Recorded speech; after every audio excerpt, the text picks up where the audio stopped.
It's time to rally in the valley. It's Matsu Miners Baseball, and Kevin Peel and Kyle Howard have it for you next on the Matsu Miners Radio Network.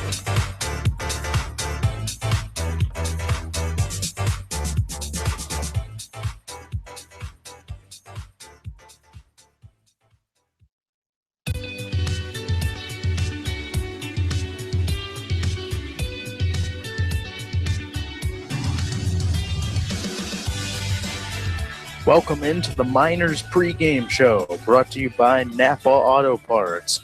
Here's the voices of the Miners, Kevin Peel and Kyle Howard.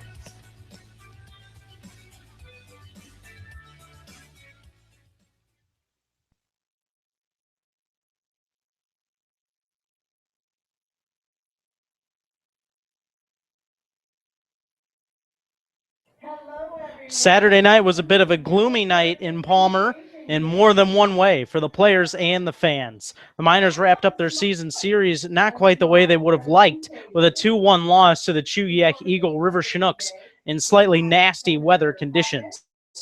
In that contest, the Miners pitching staff grinded hard, but were ever so slightly outperformed as the run the Chinooks needed to win came across the plate on a 4-6-3 double play turned by the Miners in the top of the 10th. The Miners couldn't quite find their stride at the plate either, only managing one earned run and 3 hits off of Chinook's pitching. Tonight, the Miners look to get back to their winning ways again, this time against their other division rival, the Anchorage Glacier Pilots. With a win tonight, the Miners can win the season series against a team in which they've played 6 one-run contests against so far this season, and also won 6 of the first 10 meetings. Welcome on out to Herman Brothers Field here in the now sunny Palmer, Alaska. You're tuned in to the Napa Auto Parts pregame show right here on the Miners Radio Network. Alongside my broadcast partner, Kyle Howard, I'm Kevin Peel. We are ready to bring you another NL Division contest in the Alaska Baseball League as the 24-18, 19-16 Anchorage Glacier Pilots travel to the Matsu Valley on this Monday night to take on the 30-9 and 27-8 Matsu Miners. Ever since that last matchup here in Palmer between these two teams, the Glacier Pilots have been playing their best baseball of the season. Their record is an incredible 11-2 over their last 13, with one of those wins coming in a doubleheader against the Miners in Anchorage 2 weeks ago today, when those teams played 2 hotly contested 1-0 games. When you look at the stat sheet, you can attribute their excellent turnaround to several things.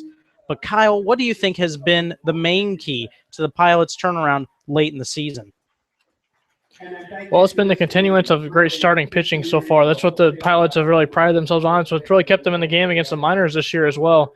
The Miners trying to win the season series overall tonight over the Pilots, but the Pilots have not gone down easily against the Miners this year. That's won a couple close games here at Herman Brothers Field, including one that was actually 5-1 that one because of great starting pitching that night. Now tonight the Miners are going to face a good pitcher in Matt Dennis that they faced a couple weeks ago in a doubleheader, and they would lose that one in a 7-inning doubleheader with the same pitching matchup as we'll see tonight again. So it's going to be another tough pitching matchup for both teams tonight, and really a team that prides themselves on pitching, and really both teams, but especially the Pilots. That's what they've been doing recently, is pitching very, very well, and adding some offense to that, which you'd expect late into July that their offense will start picking up, and they have. That's now they're adding that to the mix, and they're playing really good baseball right now, Kevin. On Saturday, the Miners had their 7-game home winning streak snapped by the Chinooks. After losing 2 of their first 4 home games of the year, the Miners have gone 11-3 at home and only have had isolated instances in which they've struggled to hit the ball, Saturday night being one of them. There's been no other team in the ABL that has been even close to having as much success at Herman Brothers Field outside of the Miners than the Pilots, possessing a 3-1 record at this park on the season. In light of Saturday's result, along with their struggles here against the Pilots, do you expect the Miners to have an extra chip on their shoulder heading into tonight's contest? An extra chip on their shoulder? I'm not really sure about that. I think they're going to go out there and just try to play the best baseball that they've wanted to play all year long and make sure they're in good shape coming toward the top of the World Series. Ben Taylor said in this post-game interview the other night that the goal all along has been to continue to win games, and they dropped one the other night. They want to continue to come out and win, whether they've clinched or not, which they have. But even given that, they're still going to come out and try to win tonight and play a good Pilots team that's playing possibly the best baseball of anyone right now as far as their winning streak going right now, as well as they've played consistently recently. So it'll be a tough task for the Miners again here in Herman Brothers Field tonight, but it's going to be a Miners team out there to win regardless of the circumstances. In the past 24 hours here in Palmer, the weather has been a little iffy. Soaking rains fell on Herman Brothers Field for most of the night and early morning, leaving the status of this game in some doubt. However, the rain cleared out early this afternoon, the sun came out, and the field looks like it will be dry enough for some evening baseball. While the field has had a few hours to dry out, do you expect there could be some traction issues tonight for both of these clubs, Kyle? Well, there will probably be a little bit of traction issue just because it's rained throughout so much of the night last night. I expected to be a little slick out there, but the sun has come out throughout the middle of the day today, and right now it's peeking through the clouds again. So I expected it to be a lot more dry than it was this morning. And the players did not take batting practice on the field today, at least until later on. They just started out in the cages, would eventually move to onto the field later on. But to start out with, they had kept them off the field to get some swings in until the sun came out to dry it up a little bit. So with them coming out later on to have the batting practice out on the field, that's showing that the field is starting to improve, and I think for the most part the field will be fine tonight. It's almost time for baseball here in Palmer between the Pilots and the Miners. Later on the Napa Auto Parts pregame show, we have the starting defensive alignments and batting orders for you. But coming up next, our pregame profile for today is with Miners groundkeeper Kevin Christopher. Stay tuned. You're listening to Miners Baseball right here on the Miners Radio Network.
Welcome into the Napa Auto Parts pregame show and the pregame profile. I'm Kevin Peel, joined alongside me with the head groundskeeper here at Herman Brothers Field. Kevin, how are you doing today, Kevin? Doing good. Gonna be a busy day, Military Appreciation Day, so it's gonna be a lot of people. And but hopefully we get a good crowd and win today. And not only that, you guys taking on the Pilots, a team that you've played 6 one-run games against right now, with a current record of 6-4. They've really been a tough team for you guys to play so far this year. Well, they've definitely proven themselves to be one of the better teams in the ABL, and definitely gonna be interesting. They've definitely proven for a lot of interesting games. And I know the guys are still bitter about those back-to-back losses against the Pilots when we first met them. So they're hoping to take the season series and kind of just put a nail in the coffin. Of course, and you are the GM's son, Pete Christopher's son, and that's got to be kind of special for you. You saw your dad take on this team back about 12 years ago, and you've really grown up with it in many ways, but it's something you've got to love. Oh, no, every year. It's a part of my life, and I loved it. I mean, all the kids talked about, going out of state for vacation.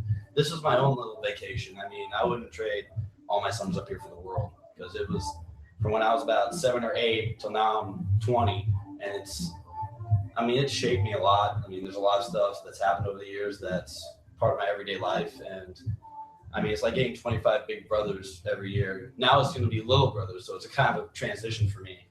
But of course, and it is comes with a lot of work. This job, being the head groundskeeper. From my experience, it seems like you're always doing something. Does that kind of tire you out a bit during the summer? I mean, I definitely get worn down, but it definitely helps out my family a lot, and I have fun doing it. I mean, on an average day, I probably wake up at about 8:30, come down here switch out the laundry from what I put in the previous night, and then I'll vacuum the clubhouse, sweep the clubhouse, clean the mirrors, clean the toilets, clean the showers, take out all the garbage.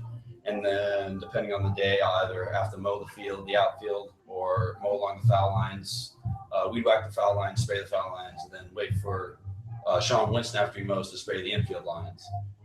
And then anything else that needs to be done around the field. So. And on days like this, when you have a lot of rain the night before and in the morning, that probably makes your job a little bit more challenging. Yeah, it does. I was supposed to mow this morning, but I woke up, I saw the rain. I'm like, well, I'm not gonna get to mow today, so it's definitely gonna be a lot more time tomorrow mowing. But it definitely likes to throw a little monkey wrench into my schedule. But this summer's been good. It's been a great summer. I mean, overall, I haven't had many rainy days, but the sun's starting to come out, so hopefully things are doing good. And while you've been a part of the Miners essentially your whole life and have grown up with it, you've also grown up around the sport in general your whole life, getting the chance to play Little League and also in high school. Yeah. How did you enjoy your experiences in the baseball? And talk about some of your stories. It's fun. I mean, Lord knows I miss playing baseball beyond belief, but I knew I was better at the books than I was at baseball. But growing up was a lot of fun. I mean, I always had fun because we all knew each other from Little League. So all of us growing up, we all knew each other, playing against each other.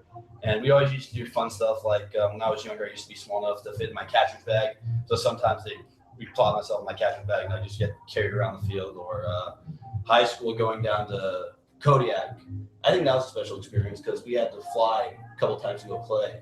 And I don't think many kids in high school get to fly in to play games. But my sophomore and senior year, we flew in. My senior year was the most fun because we played golf in the hallways with the low wiffle balls because we found a bunch of golf clubs. So you're just hitting balls down the hallway, setting up like buckets and stuff as holes. And then, best moment ever, my home run. I always wanted to hit a home run growing up, and I put a lot of work into it. And the night before, my coach was going to sit me next day because I pulled my hamstring, and I told him, coach got to let me play. And he's like, all right. So I DH'd, and then I just got that one pitch, and I hit it, and I just remember running down the line, and my coach was like, hey, you just hit a home run. I was just kind of like, and I had this serious face on because I always knew you have to have a serious face, like you've been there before. And I had it until I got around third, and my coach was laughing, and then I started laughing. The picture in the paper was just me with this big old smile on my face. Of course, and this has got to be a bit of an emotional summer from you in terms of this is probably be the last time that you're going to be the head groundskeeper due to your education at the University of Idaho. Yeah, well, this next summer, this probably will be my last summer. I'm probably going to wind up doing an internship somewhere for my degree or research. It depends on if I get on an undergrad research team back at the University of Idaho. Because, well, I am a chemical engineering major with a double major in chemistry and a minor in math at the University of Idaho. And going on your third year in the engineering program, they expect you to go out and get either real world experience in the workplace so that you look more incentivizing, I think is the word I'm looking for, to employers, or to go do research. That way you can get into grad school.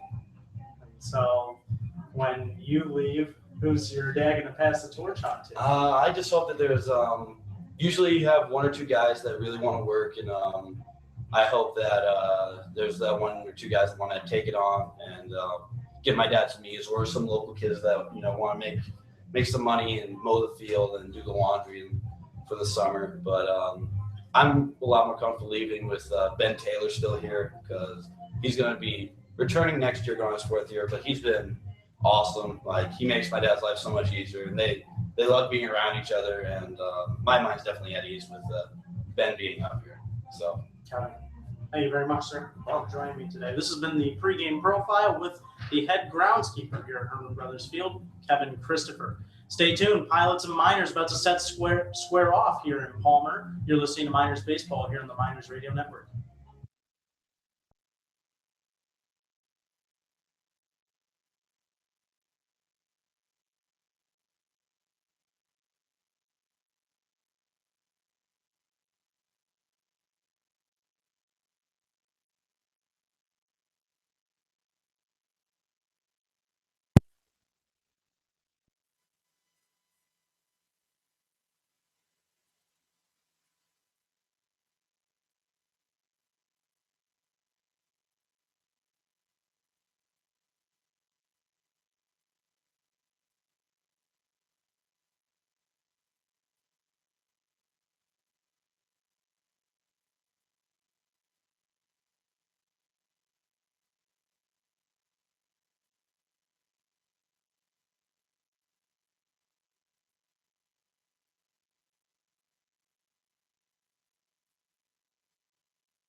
Welcome on out to Palmer, Alaska and Herman Brothers Field, where the Anchorage Glacier Pilots and the Matsu Miners about to square off here on this beautiful Monday night for baseball. There are some clouds. It is 63 degrees, but a lot better looking than it was earlier today.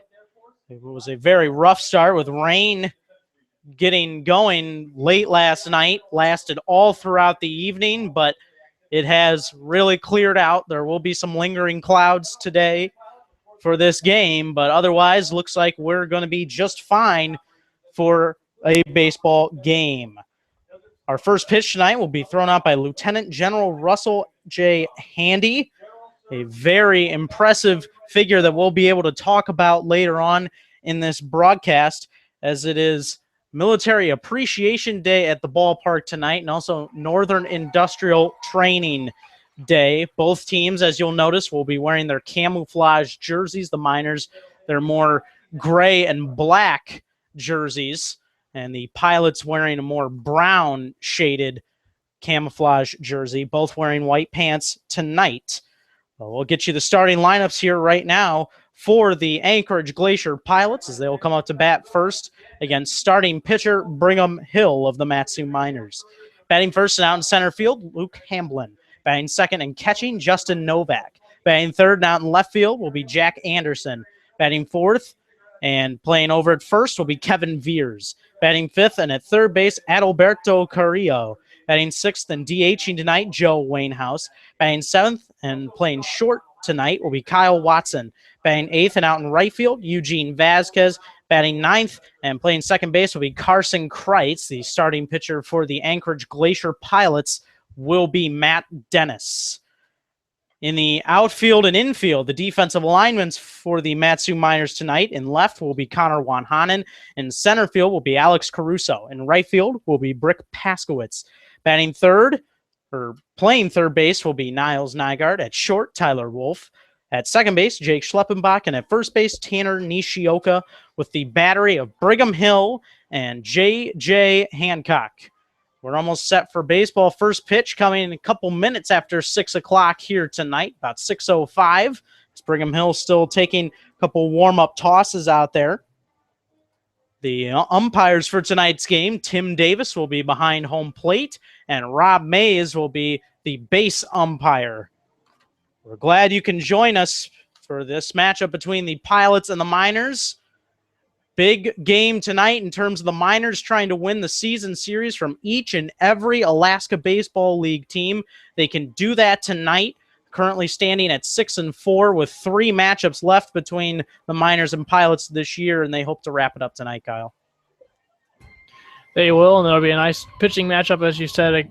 Nice top 2 teams in this division, at least in the NL right now. The Miners at 30-9, and the Glacier Pilots at 24-18, but Brigham Hill comes back to the mound tonight, an all-star for the Matsu Miners, facing Matt Dennis. Matt Dennis was very good against the Miners the last time up. We'll have to see how he fares tonight against the Miners. So with first pitch here at 6:05, it is a called strike at the knees with a fastball to Luke Hamblin, and the count 0-1. We are underway in Palmer. From the windup, here's the 0-1 pitch. Swinging and lining back up the middle is Luke Hamblin into center field for a base hit. Took that inside fastball. That time it was a little more elevated up near the belt and lines it into center field for a base hit. Great start for the Glacier Pilots. That was a great start and a good hitter in Luke Hamblin now that on the base pass. Really not a great base stealer, but has a lot of speed over there. He's been throwing out a lot this year, but somebody that if you're putting the ball in the gap, you got to worry about coming around third base and scoring. So certainly not the best guy to be on the base pass to start things for if you're a Miners fan at least. Pilots have their first hit of the game already. Scoreless game here in the top of the first. Justin Novak going to show bunt. He'll pull back, take a ball, throw down from J.J. Hancock to check Hamblin, and he's back in safely. Count now 1-0. Brigham Hill on the season 1-3 with a 2.32 ERA, starting his 6th game and pitching in his 8th game overall. Has logged 31 innings so far. Novak will show bunt again and take another ball low and away, then just barely safe is Luke Hamblin. Another throwdown from J.J. Hancock. And Nishioka got a nice quick tag down on the runner. He's back in safely. Count now 1-1 on Justin Novak. 27 strikeouts, 12 walks, and 19 hits given up for Hill. The runner's off with the pitch. It's outside for a ball, and Luke Hamblin will swipe a bag. So the throw is not quite on line from J.J. Hancock. Luke Hamblin already creating some damage here, getting on with a stolen bag.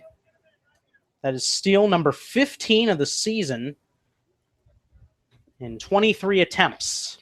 So I guess he must have heard me talking about he wasn't that great of a base stealer. He does have 15 stolen bases, but he has a lot of attempts he's been thrown out in also. But already burning the Miners here, a 3-0 count now on Novak, and a stolen base for Hamblin after starting the game off with a single. We'll see if Justin Novak still has the green light to put down a bunt, try and advance Hamblin over to third. The Pilots trying to get on the board here early. Hamblin already in scoring position. Here's a 2-1. It's a fastball that rides inside, fouled off by Novak, and the count now 2-2. Brigham Hill, a 4-pitch arsenal, has a 2-seam and a 4-seam fastball with the capability of throwing upwards of 95 miles an hour. Curveball and a changeup. We'll take a look towards second, towards Hamblin, who's dancing around back there. And here comes the 2-2. Curveball gets away from Hancock as it was low. And Hamblin going to advance over to third. So Novak came into this at bat, Kyle, showing bunt. Not necessary, though. Luke Hamblin able to swipe one bag and then able to get over to third. They're going to say Justin Novak struck out. Novak went back up to the plate there like he was still up, and it looked like it was going to be a full count instead. First strikeout of the game for Brigham Hill on that curveball. Hamblin will move up to third, though. 1 out, no score. Pilots trying to take the lead here. Ball just misses outside from Brigham Hill. That 2-seam fastball on the count now 1-0 to Jack Anderson. Going back to the strikeout, that was a very delayed call by home plate umpire Tim Davis.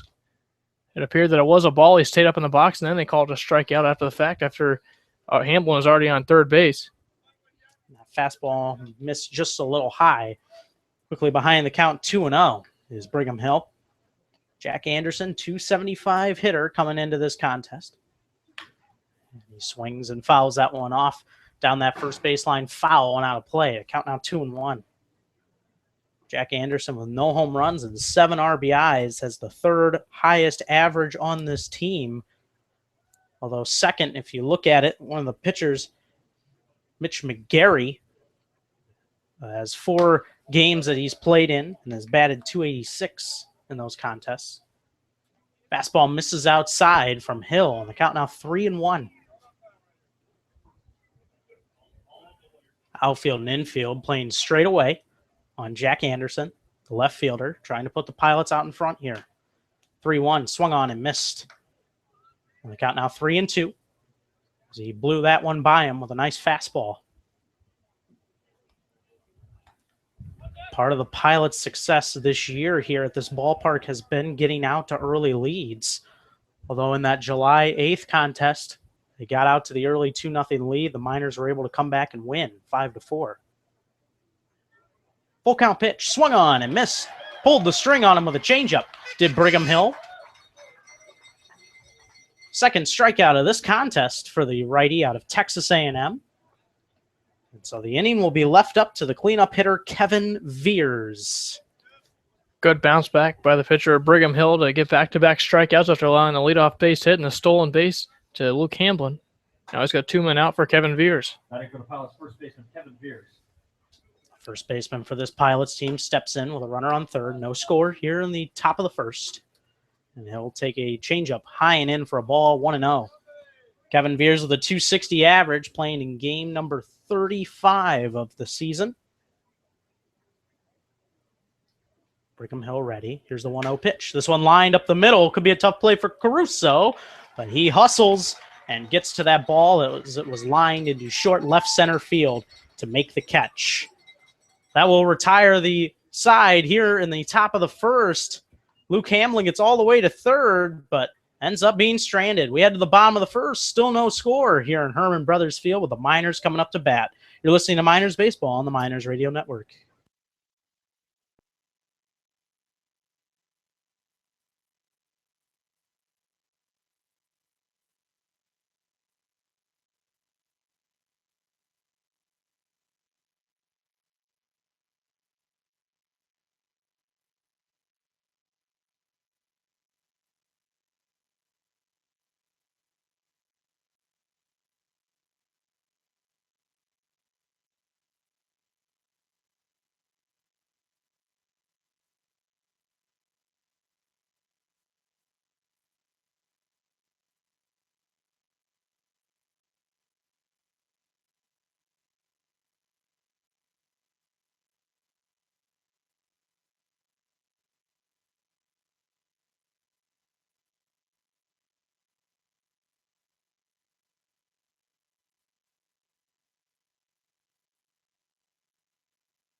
We enter the bottom of the first here at Herman Brothers Field. No score between the Pilots and the Miners. Time to get you your starting lineups for the home team, the Matsu Miners.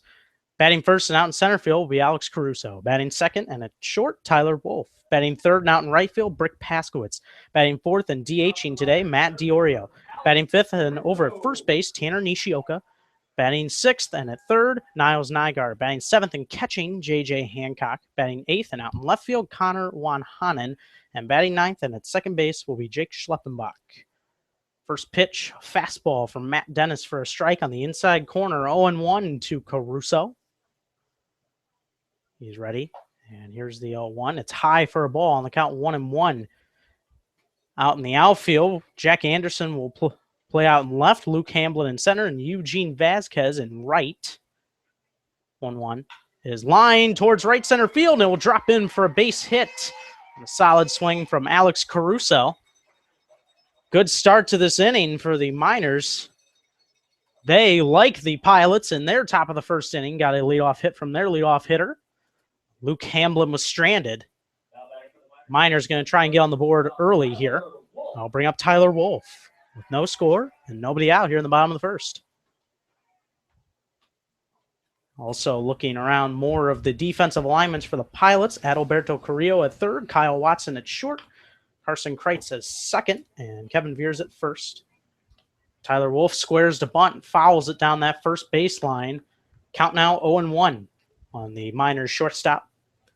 Battery today for the Pilots of Matt Dennis and Justin Novak. Matt Dennis, now 2 out of his last 3 starts have been against this Matsu Miners team. 0-1. Called strike with a fastball on the outside corner. Count now 0-2 on Tyler Wolf.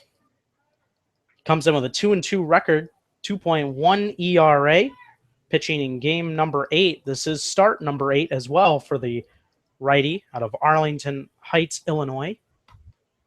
And the 0-2 is outside for a ball on a curveball from Dennis. Count now 1-2. He's logged 42 2/3 innings, 30 strikeouts to just 9 walks, and has surrendered 34 hits this season. Throw to check the runner, Caruso, and he's back in safely at first. Count will remain 1-2 on Tyler Wolf. It was an impressive last start for Matt Dennis against this Miners team 2 weeks ago today. 1-2 is a curveball that hits the outside corner for strike 3 right above the belt. Tyler Wolf shakes his head frustratingly that time, but he will head back to the bench. First strikeout of the game for Matt Dennis. Now 1 gone as Wolf strikes out for the 19th time this season. Dennis had a lot of dip on that curveball that moved right on the outside of the zone as well. Really no chance for Tyler Wolf. It looked like it was going to be about 5 inches too high. It dips on him at the last second and moves out of the zone. About as nasty of a curveball as you could possibly see from Dennis there. First pitch to Brick Paskowitz is a called strike with a fastball from Dennis. 0-1. We mentioned Matt Dennis was impressive in that last start against the Miners. Went 7 innings in that game in the first of a doubleheader, 2 7-inning games, and he went the full length of that first game. The Pilots went on to win 1-0. Paskowitz takes another strike on the outside corner from Dennis, and the count now 0-2. Dennis gave up no runs in that contest, just 5 hits and struck out 5, faced 24 batters. 0-2 is up and away for a ball to Brick Paskowitz. Count now 1-2. Brick Paskowitz out of Peoria, Arizona. Just finished up his sophomore year at Paradise Valley Community College with intent to transfer to Grand Canyon University. That one comes way inside and dings Paskowitz right around the left shin area. And he is hurting for sure. He gets up, though. So we'll have a chance to walk it off. But definitely scary if you're a Miners fan. Seeing the guy that's done it all, pitching, hitting, fielding, base stealing, you name it. Brick Paskowitz has done it this year. He'll take his base, though. So 2 gone, 2 on here with 1 out in the first. It's unfortunate for Paskowitz. That's his foot that gets hit as well. With him being so fast, he likes to use his wheels to get around the base pass and also to track down fly balls and such. So it's unfortunate that he was hit there. Hopefully he's okay after that a tough hit off his foot there. Second time he's been hit this season by a pitch. Swung on and missed. Matt Diorio steps in and comes up swinging. Missed the changeup from Dennis. 0-1. Matt Diorio, a 343 hitter, playing in his 30th game. This is his 100th at bat of the season. No home runs, 16 RBIs. Fastball chopped down that first base line. Count now 0-2 on Diorio. Catcher out of the University of Central Florida. Infield playing at double play depth. Try and get the double play to end this inning. Caruso on second and Paskowitz on first. No score so far in this contest. And here's the 0-2. It's low for a ball.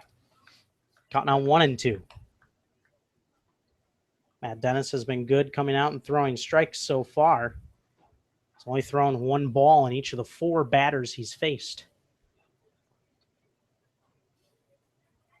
From the stretch, here's the 1-2 pitch. Matt Diorio swings and misses at a curveball that was in the dirt, so he'll strike out. The ball got away from Novak right in front of the plate. So with that, Caruso and Paskowitz able to move up. It's now the 17th time this season that Diorio has struck out. 2 gone. That'll bring up Tanner Nishioka as he looks to break the scoreless tie here in the bottom of the first between these two clubs.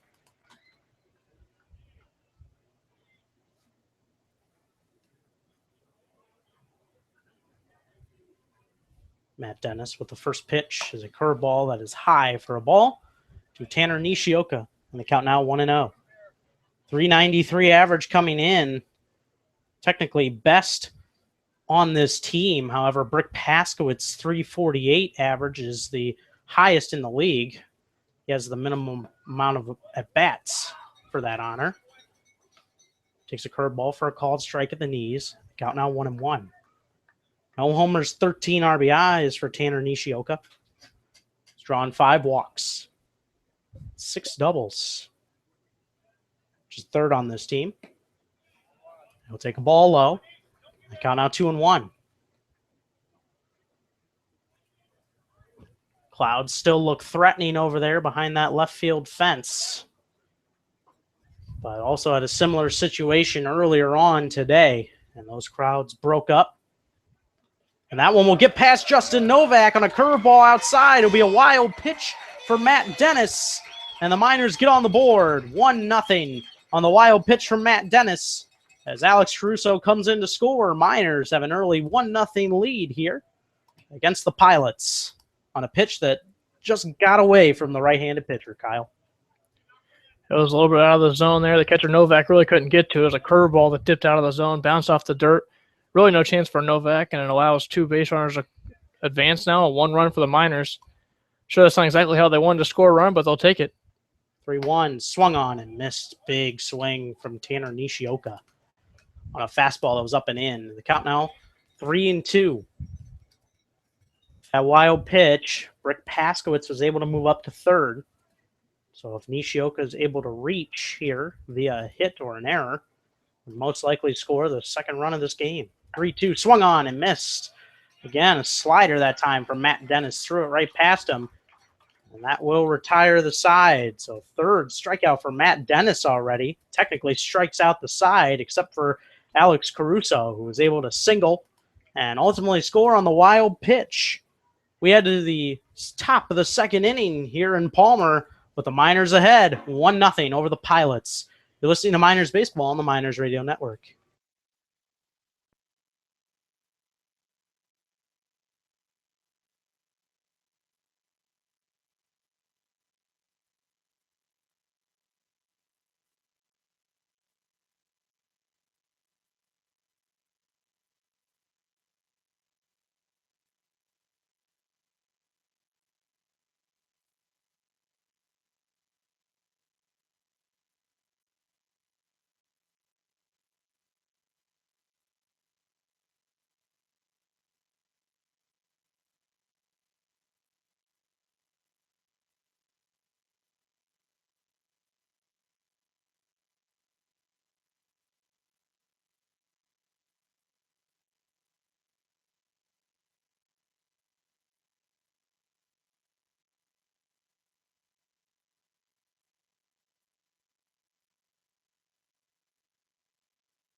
The Miners spend their mornings lifting, running, and staying in shape by visiting the Alaska Club. Visit them in Anchorage, Eagle River, Fairbanks, Juneau, and the Mat-Su Valley. Visit www.thealaskaclub.com. On to the second. Miners leading the Pilots 1-0 on a wild pitch from Matt Dennis. Comes up swinging. Does Adalberto Carrillo, the number 5 hitter. And he'll line that one right at Jake Schleppenbach. One gone quickly here in this top of the second. Started just as quickly as the right-handed pitcher Brigham Hill would have liked. Exactly what I expected, or one exactly as you said there. Having a couple of long at-bats in the first inning, had to throw quite a few pitches in the first inning, so he'll certainly take a one pitch out to start the inning. I'll bring up the DH Joe Wainhouse, number 6 hitter. Take a fastball for a called strike. 2-seam variety from Hill. Count now 0-1. Joe Wainhouse participating in the home run derby. This one chopped right back to the mound. Another quick out. Just 3 pitches thrown so far from Brigham Hill in this top of the second inning. And 2 already gone. As Joe Wainhouse grounds right back to Brigham Hill. I'll bring up Kyle Watson, the shortstop. Watson, 236 hitter. Playing in his 36th game. Kyle Watson. Everyday shortstop for this team. Not a lot of depth for the Pilots at shortstop. He comes up swinging and missing at that fastball from Hill. The count now 0-1. Kyle Watson with 25 hits in his 106 at-bats. Has 1 home run, 16 RBIs. He'll take a 4-seam fastball for a called strike on the outside corner. 0-2. It's also drawn 19 walks in that span of 106 at-bats. 0-2.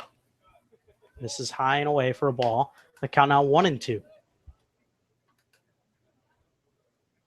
Kyle Watson, one of those players that wearing a different number tonight. Pilots not able to have the numbers available from some normal players. Takes the ball low and away on a curveball. Count now 2-2. Kyle Watson, normally number 21, but wearing number 39 today. These are some unique jerseys the Pilots are wearing, one of 4 uniforms that they have.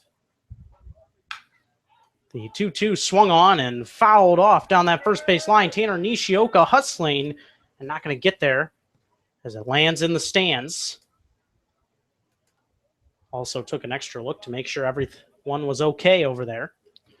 Going back to those uniforms, though, it's both teams wearing that in honor of the military and the military appreciation night tonight. It's pretty awesome to see the Glacier Pilots also taking part in this festivity. 2-2 pitch is chopped towards short. Should be an easy play for Tyler Wolf. He'll throw on to first and get Kyle Watson by a half step to retire the side. Brigham Hill gets him quickly 1-2-3 in that top of the second inning. We head to the bottom of the second. Miners 1, Pilots nothing. You're listening to Miners Baseball on the Miners Radio Network.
On to the bottom of the second inning here in Palmer.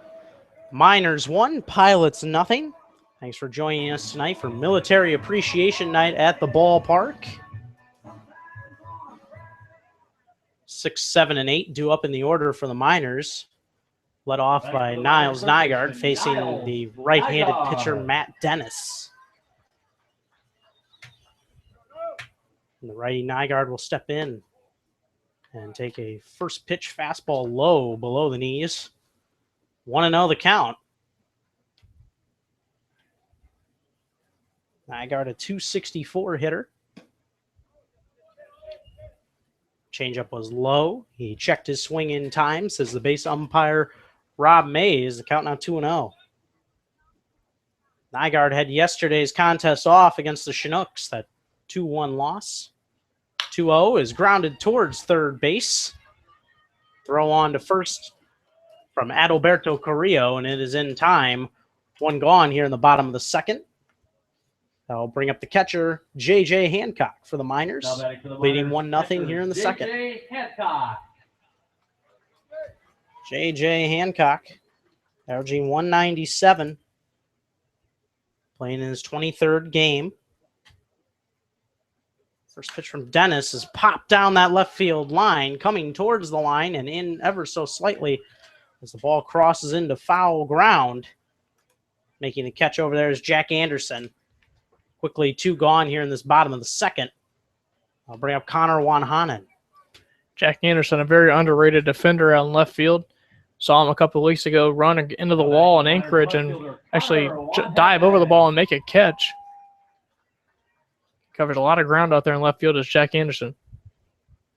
First pitch to the TCU product is a called strike on a fastball from Matt Dennis. 0-1. Connor Wanhanen getting action in his 21st game of the season. 0-1 is swung on and popped towards left center field. Jack Anderson going to range under another one as he comes in towards the gap. A couple steps to make the catch. Miners go very quickly in that bottom of the second. 1, 2, 3. We head on to the third here at Herman Brothers Field with the Miners leading the Pilots 1-0. You're listening to Miners Baseball on the Miners Radio Network.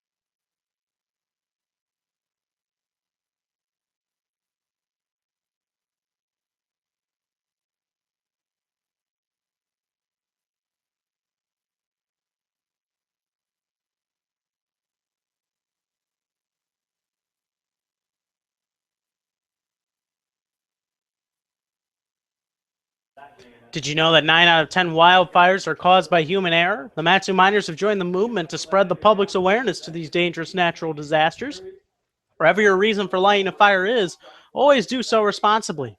For questions on burning in the Matsu area or to learn how to acquire a burn permit, call 907-761-6338 today or visit www.forestry.alaska.gov, because as Smokey Bear would say, only you can prevent wildfires.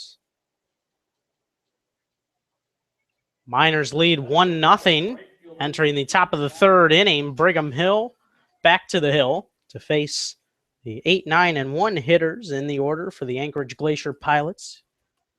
Eugene Vasquez will start it off.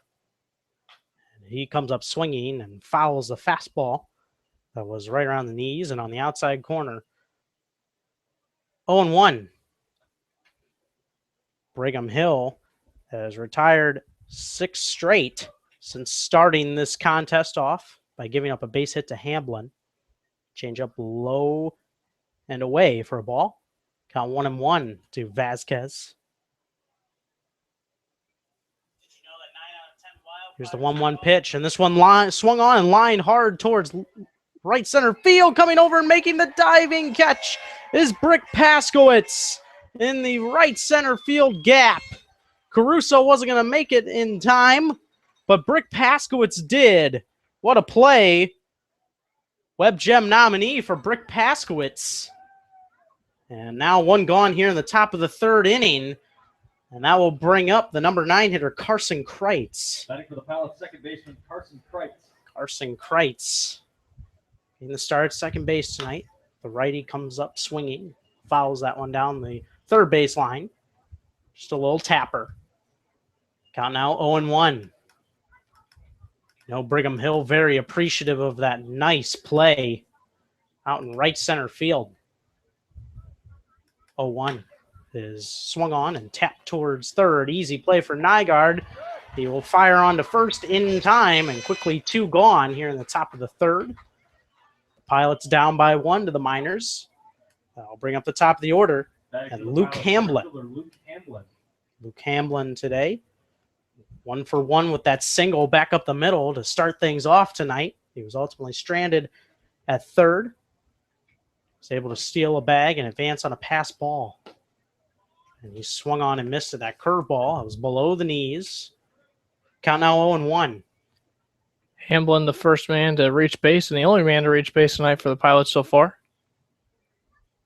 The 0-1. Swung on and missed. Another off-speed pitch below the knees for a strike. And the count now 0-2 on Luke Hamblin. The only hitter on this Pilots team that's batting over 275. That average at 331. Fouls that one on a line down that third baseline. Count now 0-2 still on Hamblin. Playing in game number 36 of the season. And to keep that 331 average in that many games is quite impressive. Swung on and missed. Ball will get past J.J. Hancock, though, so Hamblin will get over to first base as the curveball got away from Hancock. Will be a tough one to decide there. Either a wild pitch or a pass ball. In any case, Luke Hamblin strikes out on 4 pitches, but able to get to first. So now, with 2 gone here in this top of the third inning, Pilots looking to tie it up at 1. They can bring in Luke Hamblin, who stands over there at first. Justin Novak will be the batter. Brigham Hill will throw over to check the runner Hamblin. And he's safe.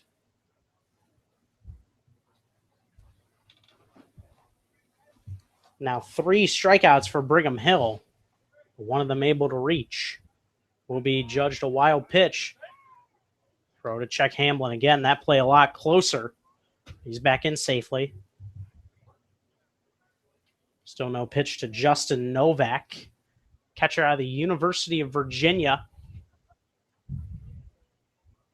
And here it comes. Swung on and tapped. Foul at the plate by Novak.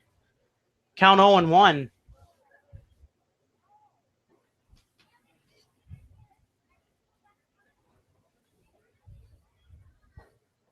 He'll step back in. Hamblin getting a decent lead over there.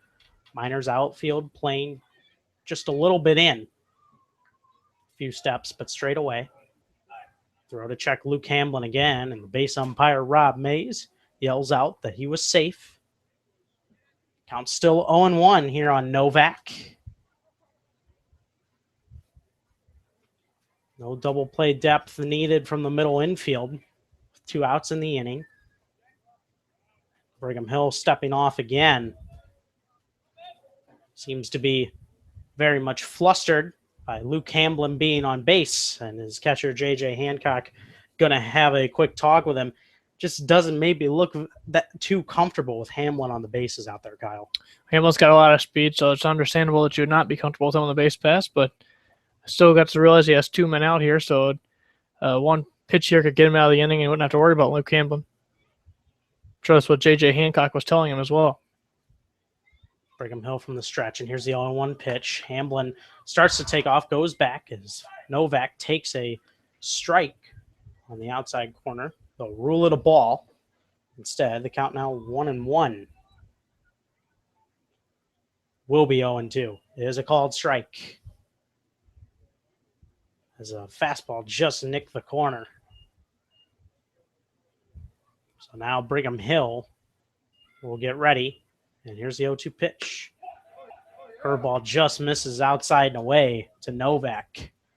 Now 1-2 the count.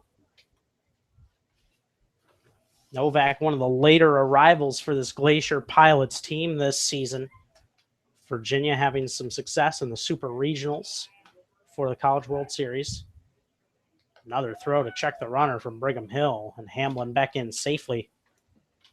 A uniform getting pretty dirty for Luke Hamblin so far. He's trying to at least move up a couple bases here. Pilots trailing 1-0 here in the top of the third. He's taking off a 1-2. Did he check his swing in time? And he did go, says the base umpire, Rob Mays. So another strikeout for Brigham Hill, his fourth of this contest early on. And even though Hamblin was stealing, it did not matter. Strikeout for Hill ends the inning. We head to the bottom of the third here in Palmer with the Miners ahead, 1-0 over the Pilots. You're listening to Miners Baseball right here on the Miners Radio Network.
Looking for ways to get closer to the Valley's team? Now you can. Like the Matsu Miners page on Facebook. You can also follow them on Twitter at ABL Miners.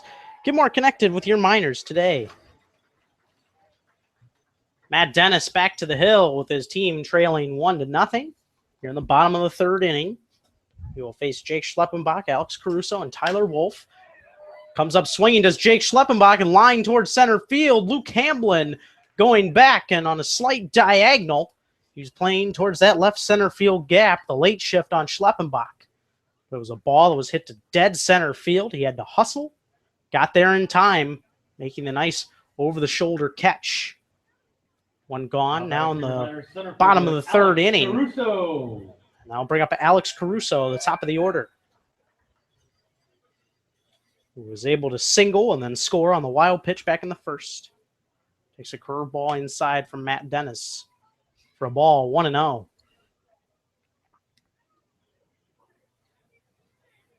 Luke Hamblin doing it all tonight, reaching base twice, having to hustle to flag down some deep fly ball in center. That one misses high and away to Alex Caruso on a changeup from Dennis, and the count now 2-0. Here comes that 2-0 pitch, and it was up and in for a ball, and he's quickly behind in the count 3-0 on Alex Caruso, who leads the team in walks drawn. He's drawn 18 on the season. He's in good shape to draw another one here. But he'll take a fastball for a called strike on the inside corner from Dennis. Count now 3-1. Clouds starting to cover the sun once again. They're not threatening rain clouds, though. 3-1. Inside out. Swing by Alex Caruso, and he fouls that one off over by the Pilots' dugout. That'll fill up the count 3-2 on Alex Caruso, with Tyler Wolf standing on deck.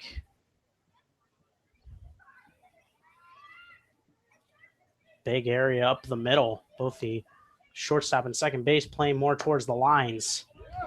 And Caruso will take a curveball low for a ball from Matt Dennis. He reaches base for the second time. That's his first walk of the game for the righty. And Caruso will take his base with one out here in the bottom of the third. And the Miners ahead 1-0, looking to add on to that in this inning. Walk number 22 on the season for Caruso. Far and above anyone else in the league here, and it's on the team make that. First pitch is a fastball taken for a strike. Throw down will go wide. And into center field, but not able to advance, is Caruso. So Luke Hamblin now going to come in, get that ball quickly back in, but Caruso is ready to take off for third. Now runner in scoring position with just one out here in this bottom of the third inning. Dennis takes a look towards second. Here's the 0-1 pitch. Swung on and hit pretty deep towards right. Eugene Vasquez backing up on it. He will make the catch in right. Throw over. Will be cut off by Kyle Watson as Alex Caruso moves up to third base. 2 gone now here in this bottom of the third inning, and it will take most likely a hit from Brick Paskowitz to try and add on to this Miners lead, leading 1-0 here. Rick Paskowitz on the day has not had an official at bat. He was hit by a pitch back in the first. Was able to get to second base. But was stranded there on a steal. First pitch called, strike up the letters with a fastball from Dennis. Count now 0-1 to Paskowitz. Mentioned earlier that his .348 average right now is league leader for the minimum at bats. This one grounded to first.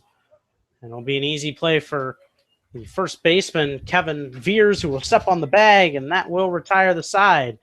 So Alex Caruso reaches base again, this time on a walk, but he's stranded at third. We head to the fourth. Kyle Howard will have the play-by-play for you for the middle innings with the Miners ahead of 1-0. You're listening to Miners Baseball on the Miners Radio Network.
Welcome back to Matsu Miners Baseball. First pitch in there called strike to Jack Anderson.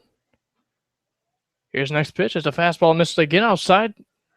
1-1 the count now to Jack Anderson. Anderson today struck out swinging back in the first inning. He was a second strikeout victim of the inning there in the first second of the day as well. The 1-1 is slapped back to the screen. 1-2 the count now on the left fielder for the Pilots here in a 1-0 ball game here. Top of the fourth inning here at Herman Brothers Field. Brigham Hill will come set. He's ready with the 1-2. Here's the pitch. Chop back to the mound. Moving toward the first base back, flipping underhand to get the out is Brigham Hill. One man gone in the inning. Jack Anderson retired for the second time tonight. And now the 1-out batter is going to be Kevin Veers. Veers flew out to center field his first time up, officially 0-for-1 in the night. The left-handed batting first baseman for this Pilots team. He digs in now looking for a base hit here to start a rally here. His team down 1-0 here in the top of the fourth inning. First pitch to him is off the mitt of the catcher, but a called strike on the outside edge. Hancock couldn't handle it, but it was over for a called strike at the knees. 0-1 the count.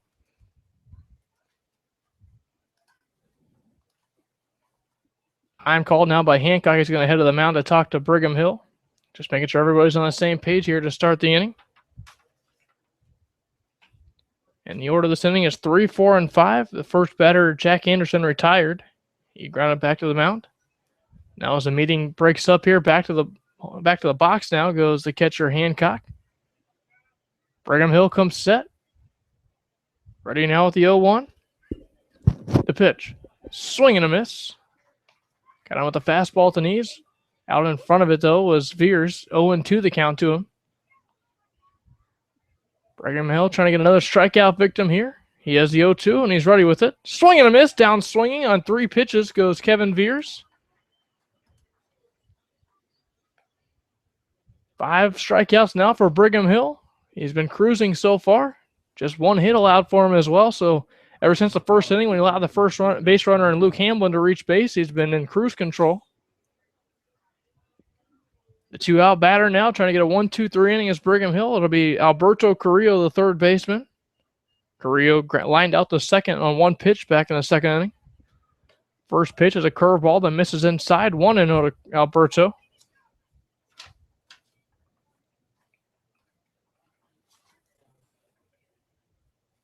Carrillo, the righty, facing the righty Hill, is a curveball that misses inside now. 2-0. From Santa Ana, California is Alberto, also attending USC. This will be his second year there. It'll be a sophomore this year. The wind in the 2-0. Flared into center field. Caruso going to back up a couple steps on it. Call for it in the right center field gap and make the catch. 1-2-3 inning turned in by Brigham Hill as we head to the bottom of the 4th inning in a 1-0 ball game. The Miners have the lead.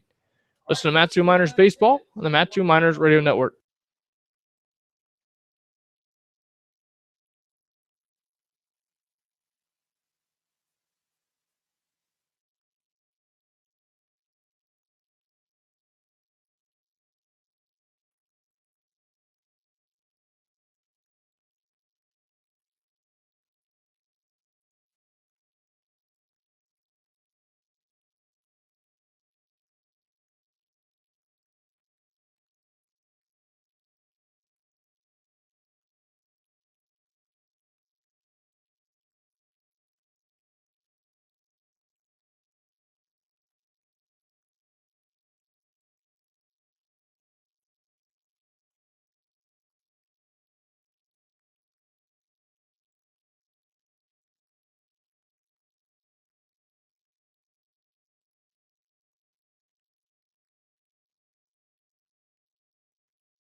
Four, 5, and 6 in the batting order as we move to the bottom of the 4th inning here in Palmer.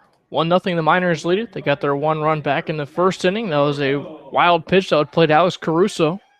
So far, the only scoring in this ball game as Matt Dennis toes the rubber once again in the bottom of the 4th inning. First pitch is popped in the air to left field. Now moving out in shallow left to make the catch will be the shortstop and Kyle Watson. 1 pitch, 1 out here for the right-hander Matt Dennis. Quick out for him, exactly what the doctor ordered at least. Quick inning back in the 3rd inning. Now the 1 pitch out here for Matt Dennis. That'll bring up Tanner Nishioka. Been really quick. Both pitchers have been able to register really quick innings so far in this game, both cruising now. Dennis just the one that's given up the run. As a first pitch, curveball missing down low and away, 1-0 to Tanner. Struck out swinging back in the 1st inning. He digs in now with a 1-0 count on him. And the pitch, it's fouled down the 3rd base line. It's going to roll all the way to the Pilots bullpen. That'll even the count. 1 ball and 1 strike on Tanner. Tanner, an all-star for this Matsu Miners team. So he digs back in with a 1-1 count on him. Slap down the 3rd base line. That's fair down the left field line now. Rolling into the corner. Rounding first. On his way to second as the left fielder Jack Anderson trips and falls. Fires into the infield. Barely safe, though, as Nishioka. A nice adjustment by Jack Anderson to get the ball in quickly. It may have been a slippery patch of grass out there. We talked about it being wet in the pregame today. And he may have found a wet spot out there. He slips and fires into the infield, but a double here for Tanner Nishioka with 1 man out. Double number 7 on the year for him. So now a runner on second base in scoring position now for Niles Nygaard and 1 man out. You could maybe make the case that was a single and an error, but with the slippery conditions and the placement of that ball, looks like Tanner Nishioka deserved a double. I think he did. So it'll be the second hit of the game for the Miners here. First pitch to Nygaard, missing outside for a ball, 1-0 to him, but it was a tough play for Jack Anderson. He had to track that one down the left field line, and he did slip as he threw it in there. We'll assume that was because of the grass. Here's a 1-0, and it's grounded to the second baseman.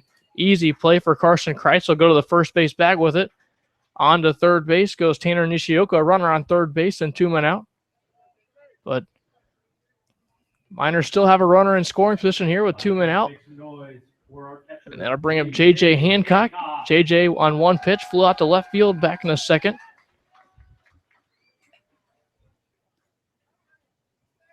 A 6-pitch inning, second inning that was at least. So quick work did Matt Dennis make in the second inning. 1-0 pitch. The first pitch is a fastball that misses away. 1 ball, no strikes. Dennis coming set with it. Here's a 1-0. Fastball missing at the knees. 2-0 the count now on the catcher. The inning should continue. On deck is Connor Wanhanen, the left fielder. 1-0 the score. The Miners got their run back in the bottom of the first inning on a wild pitch. As the 2-0 pitch, a changeup that misses a little bit high. 3-0 the count now on the catcher. The outfield and infield will play straight away with 2 outs. 3-0 the count now on J.J. Hancock. On third base, Tanner Nishioka. Here's the pitch. Curveball paints the inner edge at the knees for a called strike. 3-1 the count. So right fielder Vasquez playing out toward the right field line now slightly. Matt Dennis from the stretch. 3-1 pitch coming with 2 men out. Here it is. Flared off the end of the bat. It's going to go to a 1 bouncer to the shortstop. Firing across the infield in time is Kyle Watson. So after a 1-out double by Tanner Nishioka, he's left stranded on third base as we move to the top of the 5th inning in a 1-0 ball game. The Miners have the lead. Listen to Matsu Miners Baseball on the Matsu Miners Radio Network.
Did you know that 9 out of 10 wildfires are caused by human error? The Matsu Miners have joined the movement to spread the public's awareness to these dangerous natural disasters.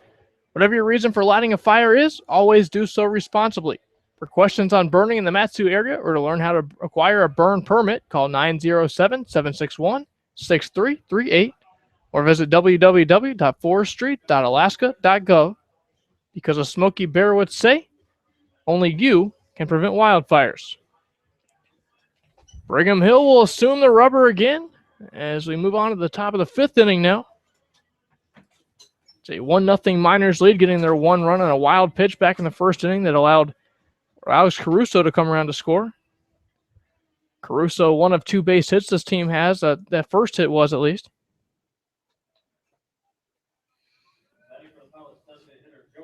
But now as we move on now, in the top of the 5th inning, the first pitch to Wayne House will be low of the knees for a ball, 1-0 the count. Joe grounded back to the mound his first time up in the second inning. A 1-2-3 inning that was for Brigham Hill. Hill winds and delivers the 1-0. Chop foul off home plate. 1-1 the count now.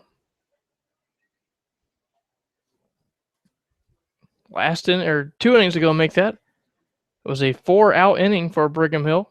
A strikeout swinging wild pitch would allow Luke Hamlin to reach base. Called strike on the curveball this time, and a backdoor here makes it a 1-2 count now, but Very unusual 4-out inning. Very uncommon in baseball, but he wasn't awarded the out, of course, as Hamblin would reach first base on a wild pitch. Here's the 1-2 now. Swing and a miss, and the fastball chasing away was Joe Wainhouse. Down swinging goes Wainhouse now. Strikeout number 6 for him tonight. Brigham Hill continues to cruise into the 5th inning now in a 1-0 ball game, just as he did against these same Pilots last week. And a duel against Matt Dennis would work 7 innings there. Had a no-hitter going into the 5th, but would end up losing it after a few hits were allowed off him in the 6th inning. Miners dropped that one 1-0. And now as Kyle Watson digs in, takes the first pitch curveball in the inner edge for a called strike, 0-1 to him. He's 0 for 1 on the day. He grounded to shortstop back in the 2nd. Here's the Y in the 0-1. Curveball paints the knees, called strike, 0-2 now. Brigham Hill making very quick work tonight. Goes right back to the mound, though, but Kyle Watson going to readjust his batting gloves for a second. Now he'll dig back in. Outfield and infield both straight away for Brigham Hill. 0-2 count, 1 man out. Here it comes. Curveball misses low and away in the dirt. 1-2 the count now. Sun going to peep through the clouds momentarily as some rain clouds moving back through. It does not appear that it will rain here, though. It rained early on in the morning. That's why we had a slick spot out in left field for Jack Anderson, but when he slipped out there. But now here's the 1-2 pitch again. Chopped in front of the home plate down the third base line. Going to be a tough play for Nygaard, but it will roll foul. Be a 1-2 count now coming for the shortstop Kyle Watson. Again, wearing number 39 tonight with the camouflage uniforms. A little bit of a change there. Kyle Watson picks up his bat, takes a couple of practice cuts now. Batting from the right side in a 1-0 ball game. The Miners on top here in the top of the 5th inning. He'll have a 1-2 count on him and momentarily. 1 man out in the inning. He digs back in now. Brigham Hill delivers a 1-2. Ground ball back up the middle, but toward the second base back. Fielding, throwing in time, and no, he's safe at first base. A bang-bang play by Tyler Wolf to the first base, but beating it out. It's over at first base is Kyle Watson. Second base hit of the night, an infield variety now for Kyle Watson. The Pilots have their second hit tonight. So now a 1-out base runner for Eugene Vasquez out in right field tonight. He flew out to right field his first time up, but bats with a runner on. 1 man out, down 1-0. Infield will move to double play depth as Tanner Nishioka will hold the runner at first. Short lead at first. Here's a pitch. Fastball misses up and away for a ball. 1-0 the count. The righty from Nacogdoches, Texas will head back to the rubber quickly. Now time going to be called by J.J. Hancock to make sure everything's okay. Kevin Brigham Hill making very quick work so far tonight and pitching brilliantly. That one base hit a moment ago, just an infield variety. Yeah, that was not a hard hit ball. It was one off the end of the bat. When you look at there hasn't been a hard hit ball off him. Luke Hamblin also, that single back in the first was just nice placement right back up the middle. Miners infielders couldn't get to it in time, so he's really been on so far today. Pilots having worlds of trouble trying to hit him. Now ready with the 1-0, delivers a curveball that backdoors him. Called for a strike against the lefty Vasquez. 1-1 the count. Runner on first base and Kyle Watson, who had an infield hit just a moment ago. 1 man out in the inning. Throw over to first base. Watson dives back safely. So it'll be a 1-1 count again on Vasquez. Short lead in first for Kyle Watson.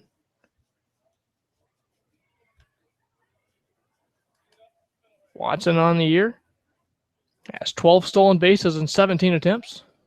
Brigham Hill will step off for a second to check him over there. Now again, Watson will get a relatively large-sized lead now at first base as Tanner Nishioka will hold him on. Now the pitch out, taken out for a ball. Throw over to first base. Back safely goes Kyle Watson. Unsuccessful throw over there. They tried to pitch out to make sure nothing was doing over there at first base with Kyle Watson getting an enormous lead over at first base. Another big lead for Watson at first base. As he goes this time, the pitch is slapped out on the third base line, out of play. So Kyle Watson will have to return to first base. There's a hit and run. The Pilots tried to execute it here, but unsuccessful. Miners on top, 1-0 here in the top of the fifth inning. It'll be a 2-2 count on the left-handed hitting right fielder and Eugene Vasquez. One man gone in the inning. The infield a double play depth. The outfield straight away. Cloudy night here in Palmer. Brigham Hill from the stretch will now fire over to first base and back safely again as Watson. Miners very concerned with Watson at first base right now. Attempted a stolen base a moment ago, but it was slap foul on the hit and run that they tried to execute to the Pilots. Hill comes set and delivers. Swing and a miss on a fastball. Down swinging for number 7 of the night for Brigham Hill is Vasquez. 2 men out here in the inning. Second strikeout of the inning for Brigham Hill. That brings up Carson Kreitz. He really has a good fastball going tonight. That two-seamer really ducking away from those left-handed hitters and moving outside the zone. Those hitters having a rough time trying to pick it up right now. This one fouled right back at us up to the press box up here, and nearly took us out. 0-1 now on Carson Kreitz. Ground to the third base, his first time up. Now trying to keep the inning alive with a runner on first base. The infield moves to normal depth here with 2 men out in the inning. Everyone else in the outfield straight away at least. 0-1 now on Carson Kreitz. They're going to fire over to first base as Brigham Hill. Back safely goes Kyle Watson again.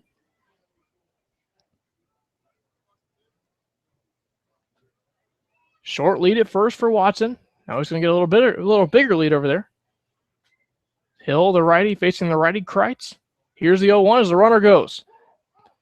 Fastball taken upstairs for a ball. The throw on to second base. Down in there for a stolen base is Kyle Watson. It's another stolen base for him this year. Make that 13 and 18 tries for him this year. So now a runner in scoring position. 2 men out here in the inning, a 1-0 ball game. Miners getting their run back in the first inning. They lead it 1-0. Hill, the righty, coming set. He delivers home. Fastball slapped out on the first base line, out of play. 1-1 the count.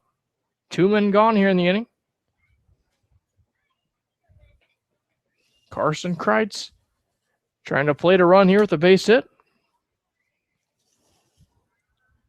The right-handed hitter from Amarillo, Texas. Here's the 1-2. Curveball missing way outside for a ball. 2-2 the count even now. Luke Hamblin, who's reached base twice tonight, stands on deck should the inning continue. Brigham Hill trying to retire Carson Kreitz right here to end the inning. Hill comes set, ready with the 2-2. Look at the runner back at second, now the delivery. Swing and a miss, down swinging goes Carson Kreitz. 3 strikeouts in the inning for Brigham Hill, number 8 on the night for him. So now the Miners are able to leave a runner stranded on base for the Pilots again. We move to the bottom of the 5th inning here in Palmer. 1-0, the Miners are on top. Listen to Matsu Miners Baseball on the Matsu Miners Radio Network.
Connor Wanhanen set to lead things off here in a 1-0 ball game. So we enter the bottom half of the 5th inning here in Palmer. His first pitch slapped down the first base line. The first baseman, Kevin Veers, can't put a handle on it. He knocks it back down with his glove. We'll see how they score it as Connor Wanhanen is aboard safely at first base. Ball was ripped down the first base line. Kevin Veers tried to dive for it, knocked it down, but was unable to make a play to first base. They will give Wanhanen a single here. Give him an infield hit there. Nice play by Veers, though. Unfortunately, couldn't make a play for himself. Third base hit of the night for the Miners. Now Jake Schlippenbach steps to the plate with a runner on first base, nobody out. Jake flew out to center field his first time up. Takes the first pitch, scoring around a bunt. Takes it outside for a ball. One ball, no strikes to him now. Infield will move to double play depth. Wanhanen over at first base with a short lead being held on by Kevin Veers. Wanhanen goes at first base. This one lined to the shortstop off the glove of the shortstop, Kyle Watson, as he leaps for it. We'll see officially how they score it. Aboard safely at first base goes Jake Schleppenbach. It was a tough play for Kyle Watson to make. Tried to leap to make the catch, but bats it down. Would have been disastrous for the Miners had he caught it. Off with the pitch was Connor Wanhanen. Would have been easily made a double play at shortstop by Kyle Watson, but they awarded a base hit by Jake Schleppenbach as the ball was roped over there. So now 2 pitches, 2 base hits for the Miners. Neither one of them has left the infield here. I think that would have been an underrated, fantastic play if he would have made that for Kyle Watson that time. He was trying to focus on the base runner stealing and had to try and make a catch. So now Alex Caruso steps up and bunts it down the third base line. It'll be a tough play at third base for Carrillo, but he does make the play in time to first base. A sacrifice bunt for the Miners center fielder. On to second and third base go the base runners. On third base is Connor Wanhanen. On second base is Jake Schleppenbach. 1 man gone, 2 runners in scoring position now for the number 2 hitter, Tyler Wolf. Beautiful bunt by Alex Caruso. Got a nice pitch there that he was able to just get the bunt down that third base line. Just going with the pitch. First pitch, a curveball missing away for a ball. 1-0 now to Tyler Wolf, who's 0 for 2 with a strikeout looking and a fly out to right field. That sacrifice bunt was number 7 on the year for Alex Caruso. He leads the team in that category. The 1-0 is fouled off to the right side and out of play. 1-1 the count to the Miners shortstop. Tyler Wolf looking for RBIs number 13 and 14 here. 1-1 count on him in a 1-0 ball game. 1 man out here in the bottom of the 5th inning. 1-1 pitch is a curveball that misses away. 2-1 to count. Center fielder Hamblin playing shallow but in the right center field gap. Eugene Vasquez coming in shallow in right field and also playing toward the line. The infield will be brought in here with Tyler Wolf at the plate. Here's the pitch. Slap to the shortstop. Kyle Watson moving toward third base back and have a tough play on it. He fires high to first base. Safe at first base is Tyler Wolf. It'll be a tough scoring play again. The ball was hit like a rocket over toward third base. We'll see officially how they score it. They gave another infield hit to the Miners. How about 3 infield hits on the inning now? 3 unusual plays as well. So now 3 base hits on the inning. Bases loaded here for Matt Dennis. Just 1 man out. That'll draw a mound visit now from the pitching coach. Kevin, what an unusual way to start an inning here. They get an early out now in the inning on a sacrifice bunt. The Miners give him to him with a bunt from Alex Caruso. Now 3 infield hits for the Miners. Yeah, really tough play for Kyle Watson. They're chasing him all over the infield right now, trying to cover a base stealer for the Miners. Instead, as a line drive go in and out of his glove. That time, Bale really had to stretch and make a very quick throw to get Tyler Wolf. And that's one of those that's probably the most borderline for being either a base hit or an error. You could probably argue he could have made that throw over, but when you look at how quick he had to try and turn and gun that throw, credit's got to go to Tyler Wolf. Kyle Watson, good effort. Fastball going to get down low in the dirt on around from third base, and scoring is Connor Wanhanen. The other 2 runners will advance to second and third base. Now Schleppenbach at third. On to second goes Tyler Wolf. So 2 runners still in scoring position. The Miners lead at 2-0 here. 1-0 count coming to Brick Paskowitz now. So after the mound visit, Matt Dennis delivers an errant pitch that gets behind the catcher Novak and goes back to the screen. 1-0 count coming to Brick. 1 man out, 1 run home. The Miners lead it now 2-0. Infield still brought in now. This one flared into shallow right field. Coming on in right field, not making the play is Vasquez. He picks it up now and fires into the infield, but another run will come around to score, and Jake Schleppenbach. The Miners have scored another run here. They lead it 3-0. Brick Paskowitz with the RBI single here, plays his 13th RBI of the season. Base hit number 40 on the year for him. He leads the team in that category. Now the infield outside of Carrillo at third base will move back. I'll bring up Matt DiOrio now, and he's up for the 3rd time tonight. Struck out swinging back in the 1st inning. Also popped up to shortstop. First pitch slap foul back behind the screen. 0-1. A foul ball or home run does damage to your car. Visit the folks at the Valley's locally owned and operated Napa Auto Parts. They're in Big Lake, Palmer, and Wasilla. Visit www.napaalaska.com. Here's the pitch now at the 0-1. It's a fastball that runs upstairs. 1-1 on DiOrio. Still 1 man out in the inning. The infield at double play depth. Trying to nip Paskowitz at first base and in the inning as well. On third base, Tyler Wolf. The lefty DiOrio at the plate against the righty Dennis. Here's the 1-1. Curveball dips inside. Nice block there by Novak. Had he not, another run would have come around to score most likely, as the ball would have probably gone back to the screen. Miners on top, 3-0 here in the bottom of the 5th inning. 2 runs coming across the score already in this inning. Here's the pitch. Line down the right field line and just fouled by a hair. Ball was laced down the right field line on a rocket. But just a long foul off the bat of the left-handed hitting designated hitter for the Miners tonight. 2-2 count coming to DiOrio. Runners still on the corners. 1 man out. Dennis will come from the stretch and deliver. Curveball backdoors him. Called strike 3 of Matt DiOrio. A big out here for Matt Dennis to try to minimize the damage. 2 runs already across in the inning. Now he throws a backdoor curveball to get DiOrio looking. 2nd time tonight he's been punched out. Now 2 men out for Tanner Nishioka, who doubled his last time up. A great backdoor pitch from Matt Dennis after hanging a fastball to Matt DiOrio, which you just can't do. He was all over it, but just a little out in front of it. Able to get the strikeout, though. Popped up on the right side, giving chase and shallow ground out in right field. Now coming in foul territory toward the Miners' bullpen and making the catch is Vasquez. Out number 3 in the inning, but not before the Miners play 2 more. A base hit by Paskowitz and also a wild pitch scores another. We move to the top of the 6th inning here in Palmer. 3-0 Miners right here in your Matsu Miners Radio Network.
Brigham Hill takes over back on the mound here.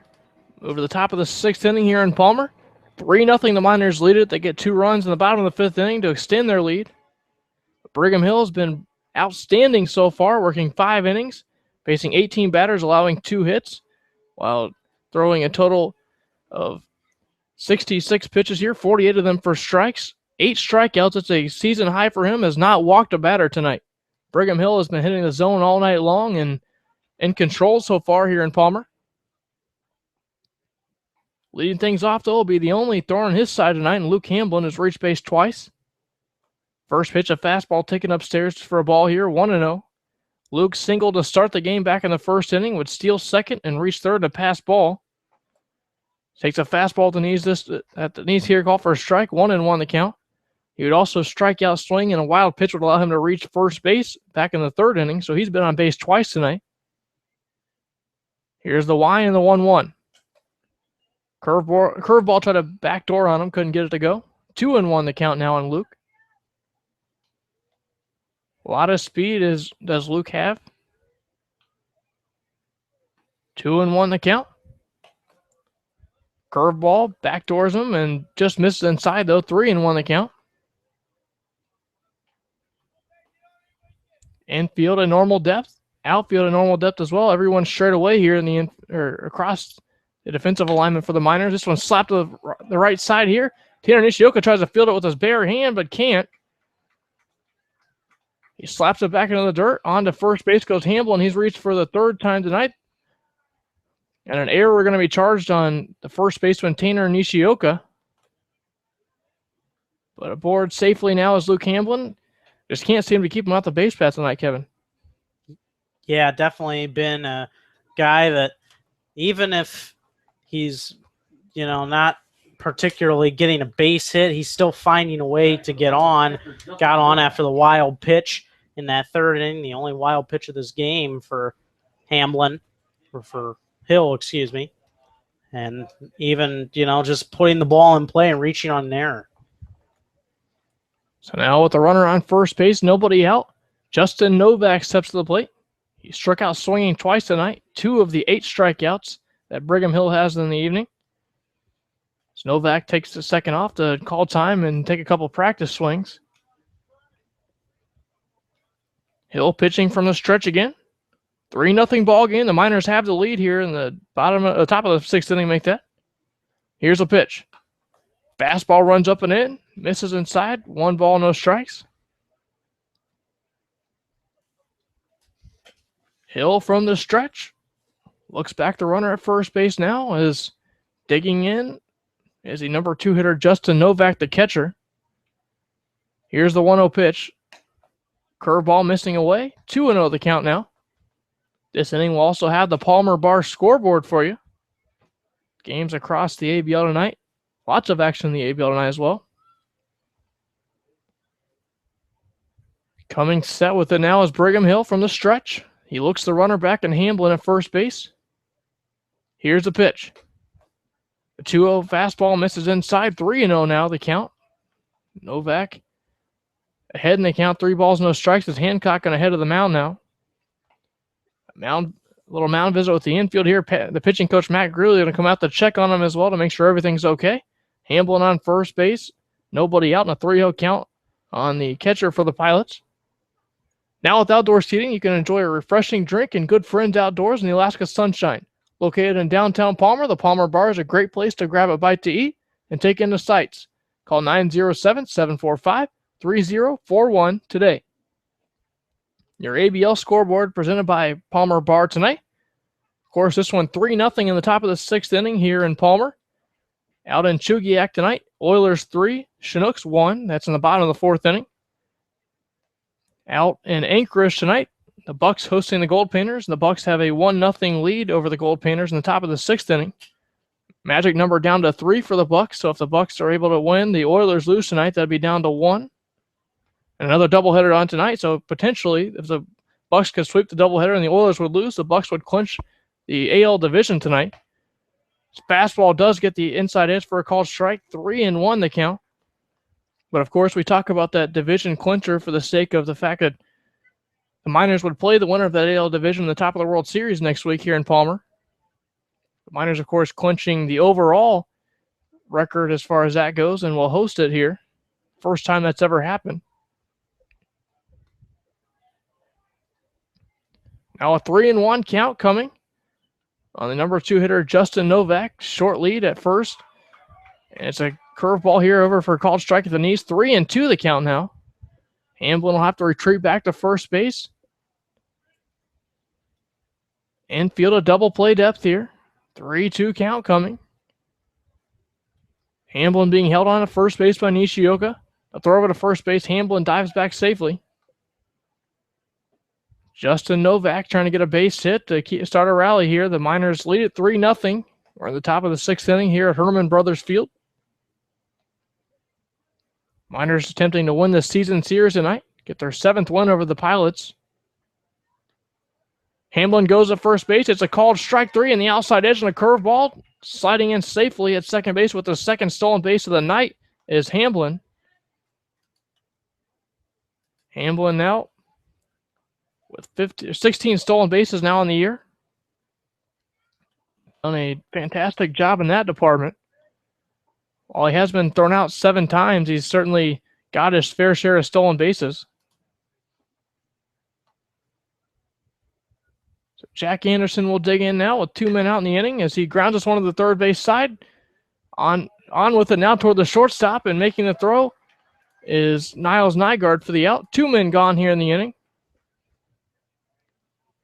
Now Jack Anderson retired with 2 outs. It'll be Kevin Veers, the first baseman. After that long, drawn-out at-bat against Justin Novak, a very nice out for Brigham Hill to get. Another one of those one-pitch outs. He's had several of those tonight. It's another one here. So Veers 0 for 2 on the night. Flew out to center his first time up and struck out swinging his last time up. Here's a pitch to him. It's a fastball down the dirt for a ball. 1-0 the count. Across the major leagues tonight, out in Chicago, the Cubs are on top of the Rockies 7-5 in the top of the 9th inning. Although the Rockies do have runners on second and third with nobody out here. Arizona 3-0 over Seattle in the top of the 5th inning out in Seattle tonight. Brigham Hill ready with the 1-0. Now going to look over to second base. Back to second base goes Hamblin. San Francisco 3-0 leaders over Milwaukee right now in the top of the 5th. Final out in Baltimore 2-1. The Orioles won it over the Braves tonight. Here's the 1-0 pitch. Fastball runs inside, gets away from Hancock onto third base, goes Luke Hamblin. He was attempting a stolen base, but the ball got off the glove of the catcher Hancock.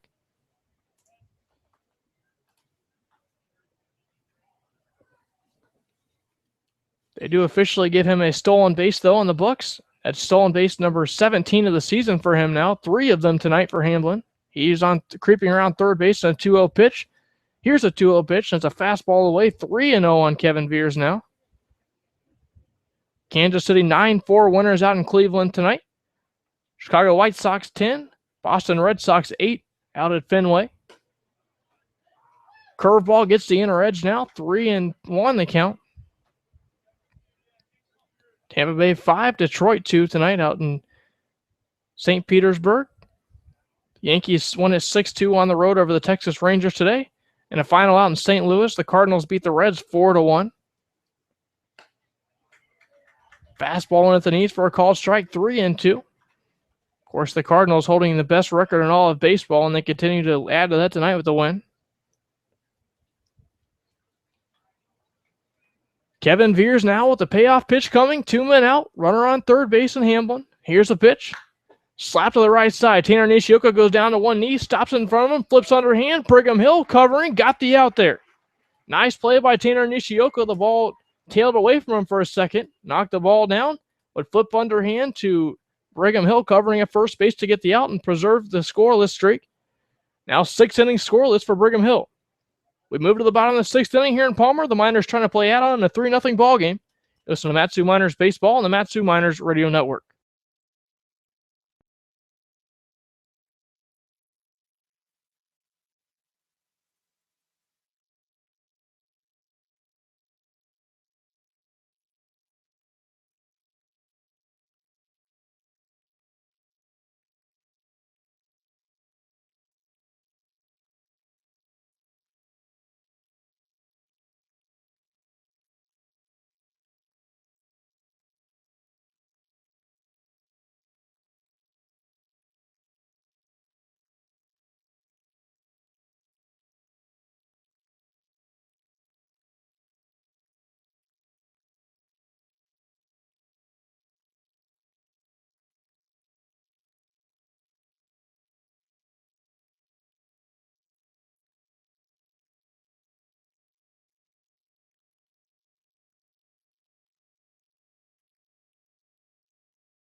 Looking for ways to get closer to the Valley's team? Now you can. Like the Matsu Miners page on Facebook. You can also follow them on Twitter at ABL Miners. Get more connected to your Miners today. Niles Nygaard will lead things off for the Matsu Miners as we enter the bottom of the 6th inning in a 3-0 ball game. The Miners getting that lead. Curveball over there for a called strike, or make it inside for a ball. 1-0 the count. Niles officially 0 for 2 in the day. He's grounded to third and second tonight. Here's the 1-0 to him. Chop of the third base side, and Carrillo can't field it. Carrillo took a weird angle to the ball. It was off to his left slightly, put his glove down. The ball just simply missed away from him. They'll give an error to Carrillo as the ball was really in a spot that he should have been able to field the ball. He never really touched the ball, but with an error, you don't really have to touch the ball to be credited with an error. If it was a ball that's deemed that should have been playable, it can be scored an error. Niles Nygaard will reach first base, with an error by the third baseman Carrillo. Now J.J. Hancock will bunt to the third base side. On to second base successfully goes Niles Nygaard. Thrown out at first base goes J.J. Hancock. Runner in scoring position on a successful sacrifice bunt by J.J. Hancock, and there's only one man out in the inning. For J.J., that was his third sacrifice bunt of the season. The Miners with a 3-0 lead here in the bottom of the 6th inning. Looking for another base hit from Juan Hanan, who had a single back his last time up. Back in the 5th inning, would come around to score on a wild pitch. Connor Juan Hanan taking a fastball up and in. 1-0 the count to him.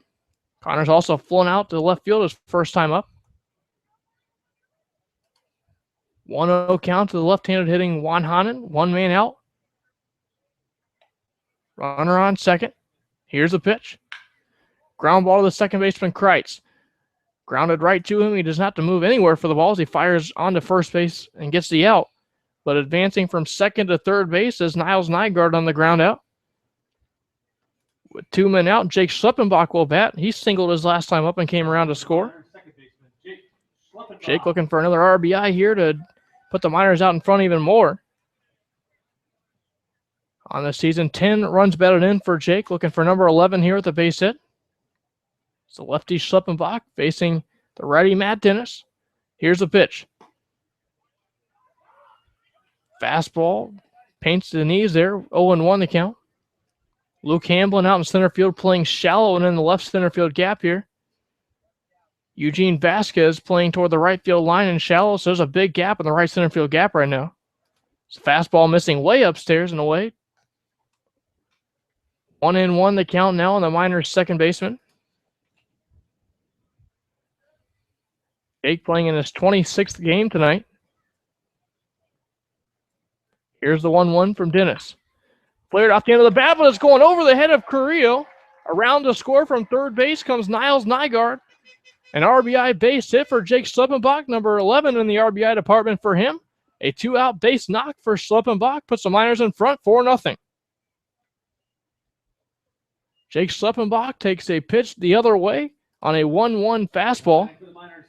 Didn't get a whole lot of it. It was off the end of the bat, but it'll do the job. Now Alex Caruso at the top of the order steps in. He's reached base twice tonight on a walk and a base hit in the first inning. So he grounded this one on the right side, right underneath the legs of Schleppenbach. It's not fielded cleanly by Kreitz. That'll go as an error. It was a tough play for him to make because it skipped right underneath the legs of Jake Schleppenbach.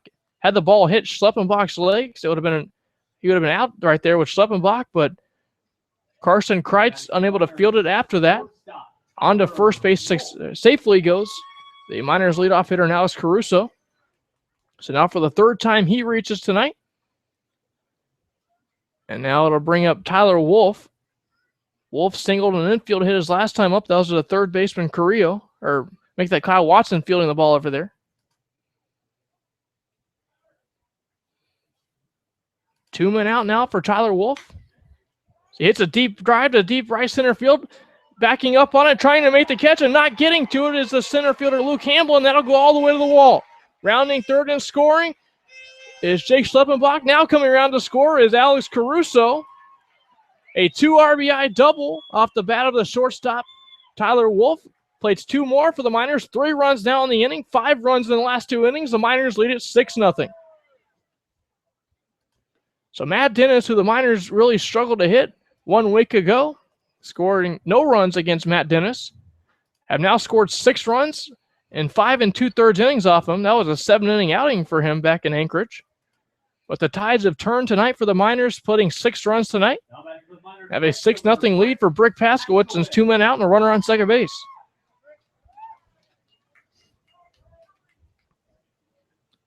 First pitch to Brick is a fastball at the knees for a called strike. 0-1 the count.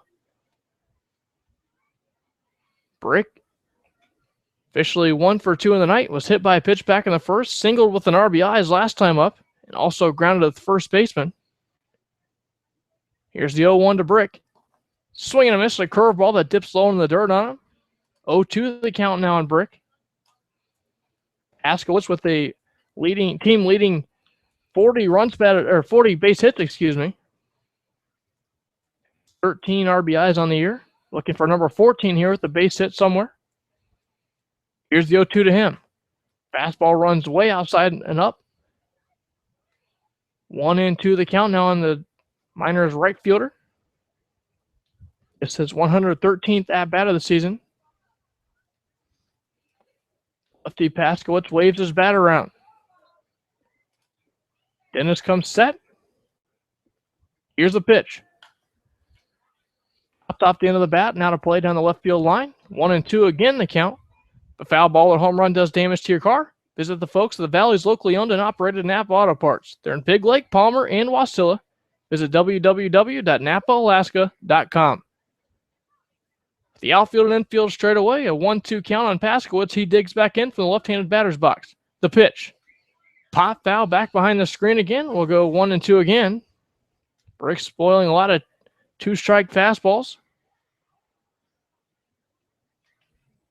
6-0 the Miners lead here. Brigham Hill throwing goose eggs across the board, has a season-high 8 strikeouts tonight. The Miners trying to play out on against Dennis here as this one popped back behind the screen again by Brick Paskowitz. Another foul off his bat. 3 runs have plated in the inning for the Miners. 2 off 1 swing by Tyler Wolf. Wolf standing on second base, trying to be brought around with another run here. We're in the bottom of the 6th inning and a 6-0 Miners lead. The pitch is lined down the left field line, giving chase. Now backing up about 3 steps and making the catch over his head is the left fielder Jack Anderson to end the inning. But the Miners strike for 3 more in the bottom of the 6th inning. They lead us 6-0 as we move to the top of the 7th inning now. Kevin Peel will have the play-by-play action for the remainder of this one. Listen to Matsu Miners Baseball on the Matsu Miners Radio Network.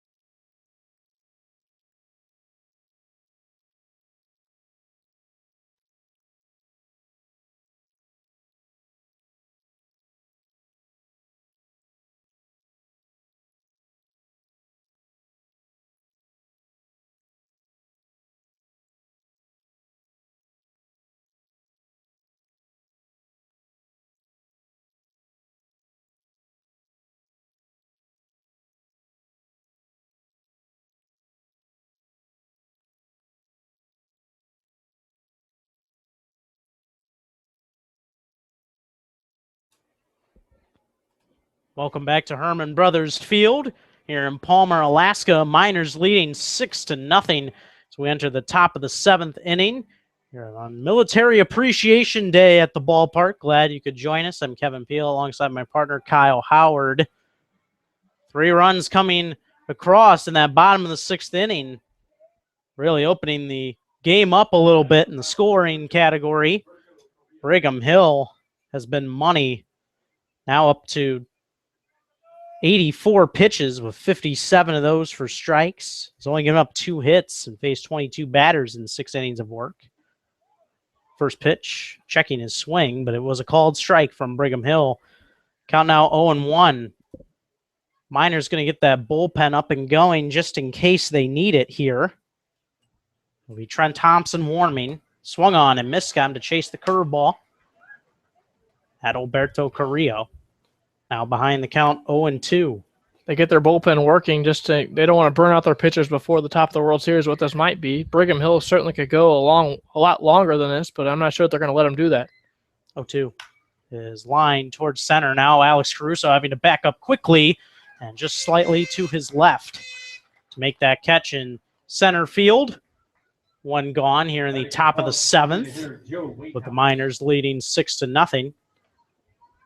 And Joe Wainhouse is due up, but we're going to have a pinch hitter. It will be Corby Batesole to pinch hit for Joe Wainhouse.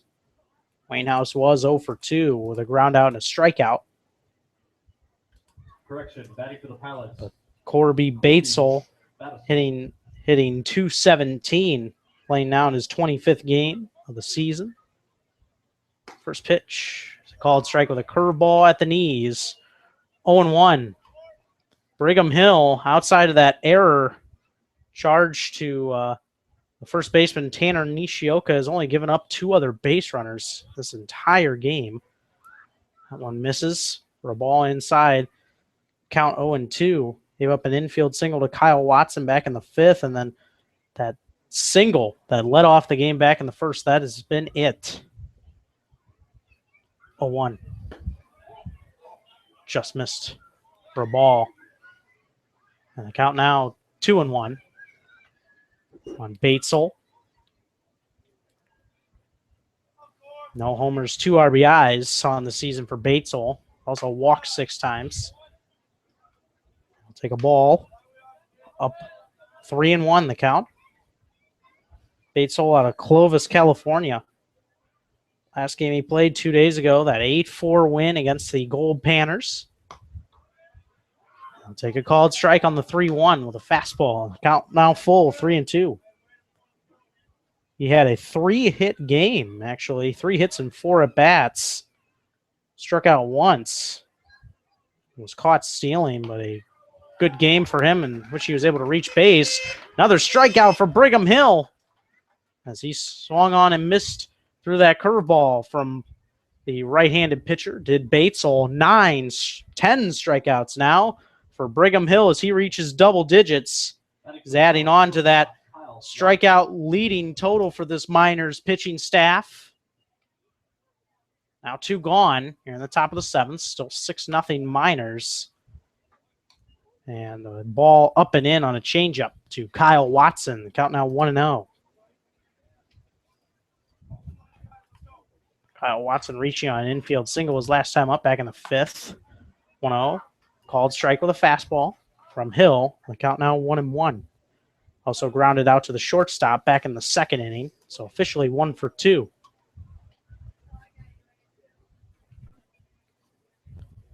Here's a 1-1 pitch. Swung on and missed. Pulled the string on him with a changeup. The count now 1-2. If Hill's able to retire Watson, this will most likely be the last batter he faces. You know Brigham would love to go longer, but approaching 100 pitches, probably going to have to take a step off after this one, and he rings up Kyle Watson with a fastball on the outside corner at the knees for strike 3. Strikeout number 11 for Brigham Hill, and he will most likely leave this game in a fantastic 7-inning effort tonight. His offense also supporting him well. They lead 6-0 as we head to stretch time here at Herman Brothers Field. You're listening to Miners Baseball on the Miners Radio Network.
Seventh inning stretch brought to you tonight, as always, by the proud ladies at the Cindy Heel Allstate Insurance Agency, located in Mile 3 of the Palmer-Wasilla Highway at Midtown Estates.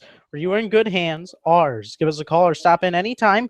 Cindy, Kelsey, Julie, and Sky are ready to be your trusted advisors. Go Miners. On to the bottom of the seventh. Miners will have the middle of the order due up with Matt DiOrio leading it off. Up 6-0 in this contest over the Anchorage Glacier Pilots. Matt Dennis's night is done. The starter, they'll go to the bullpen. It will be Jack Lebowski, the 6'3", 230-pounder out of Duke University. He comes up, gets Matt DiOrio to tap the first pitch right back to him. One pitch from Lebowski, and he retires DiOrio, who is now hitless on the night at 0 for 3. Matt Dennis's night, 6 innings pitched. He faced 30 batters, gave up 6 runs, 4 of them earned, 8 hits, 2 doubles, a walk. And in the end, 81 pitches with 52 of them for strikes. Tanner Nishioka takes a ball low from Jack Lebowski. Count now 1-0. Will cut on and miss at that slider from the big righty. And the count now 1-1. So just the second time this season that Matt Dennis has given up more than 2 runs. This one's grounded to second. It'll be an easy play for Carson Kreitz. He'll flip on to first, and Nishioka retired. So Jack Lebowski's come out and had a fantastic performance in the first 2 batters he's faced. We'll face Niles Nygaard, though, the 6th hitter, who is hitless today, 0 for 3, but reached on an error and scored in that bottom of the 6th inning. One of the 3 runs that came across. Slider misses outside for a ball from Lebowski. Count now 1-0. Jack Lebowski, also from Clovis, California. Takes the ball low on a fastball to Nygaard, 2-0. There's an important final in the ABL. The Alaska Gold Panthers falling to the Anchorage Bucks 3-0 in the first game of that doubleheader. Fastball for a strike on the outside corner at the knees, 2-1. Magic number for the Bucks to clinch the AL division, now down to 2. 2-1, tapped foul at the plate by Niles Nygaard, count 2-2. Oilers still leading 4-1 right now in Chugiak, but the Bucks will have one more game tonight. Second game of that doubleheader against the Panthers. They have shut out in consecutive games now. 2-2 swung on and missed. Got Nygaard to cut on and miss at that inside fastball below the knees. Lebowski gets the Miners 1-2-3 here in the bottom of the 7th. We head to the 8th with the Miners ahead 6-0 over the Glacier Pilots. You're listening to Miners Baseball on the Miners Radio Network.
Want to learn more about your Matsu Miners? Visit their website at www.matsuminers.org. It provides you with schedules, stats, rosters, upcoming events, and more.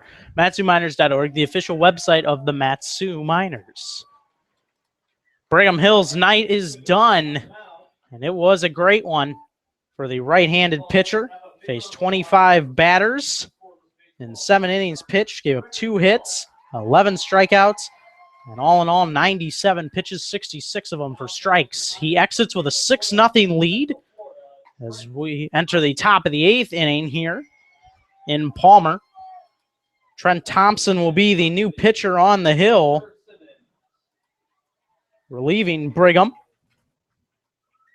Trent Thompson out of Tampa, Florida, 6'3", 245-pound sophomore out of UCF. And he'll come in here to relieve his fellow righty Brigham Hill. 1-0 record, 1.71 ERA for Thompson. Pitching in his 17th game of the season.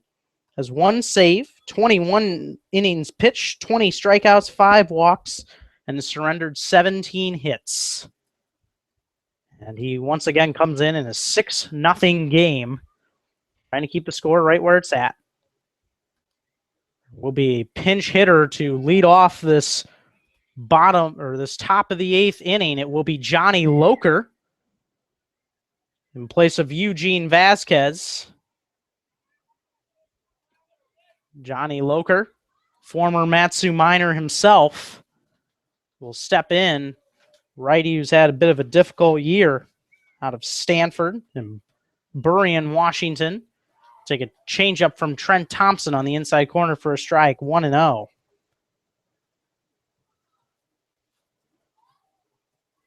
In 2015 with Stanford, 2 home runs, 14 RBIs, and 49 games played, 40 starts in the outfield at Stanford. Take a ball outside on a fastball from Trent Thompson, and the count now 1-1.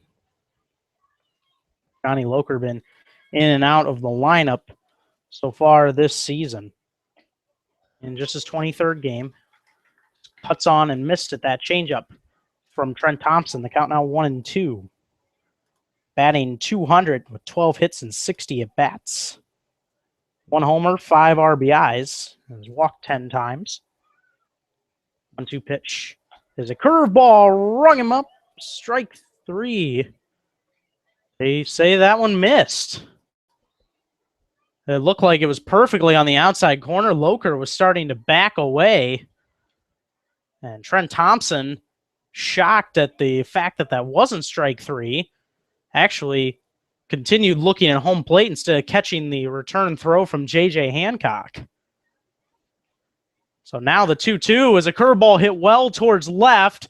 Going back is Connor Wanhanen, but it will sail foul into the trees on a deep fly ball. It was a hanging curveball from Thompson that time. But fortunately for him, Johnny Loker was out in front of it. Was fence seeking for the second time here at Herman Brothers this year. Had the big 2-run homer that led the Pilots towards winning that June 16th matchup 4-3 over the Miners. Fouled straight back once again on a fastball from Thompson. The count now 2-2 on Loker. Johnny had a home run in his mind that long swing a second ago that went over the Pilots bullpen. For his second time of the year, he's trying to go deep there. Count now even in 2 on Loker. From the windup, here's the 2-2s. Cut on and fouled off. It's a hit off the handle of the bat and grounded towards the Miners' dugout. Count remains 2-2 on Loker. The righty stepping in against the righty Trent Thompson. Sun behind the clouds here, but still a pleasant evening, around 60 degrees. 2-2 fouled straight back at us. And the count remains 2-2. That foul ball actually knocked a different foul ball that had been stuck on the netting for a while. And that one that was sitting up top amidst all this rain fell down to the ground. So that baseball will sit up right next to us. Looks like we have a companion here, Kyle. 2-2. Just misses low to Johnny Loker on a fastball from Thompson. Count now full 3-2. Quite a long at bat here between Thompson and Loker. That it has been. If we're able to reach that ball later on, Pete Christopher, the general manager of the Miners, will be very happy. He's been looking for a lot of foul balls recently that he's been unable to locate recently. Full count pitch, once again, grounded foul, this time down the third base line towards the Pilots dugout.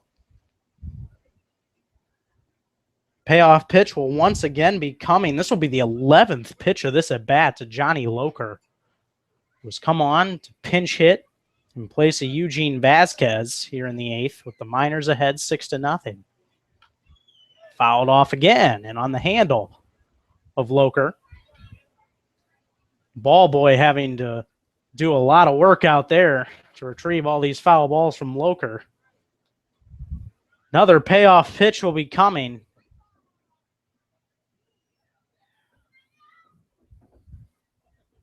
Close to getting that attendance number here at the ballpark. It has been another nice turnout here for Military Appreciation Day.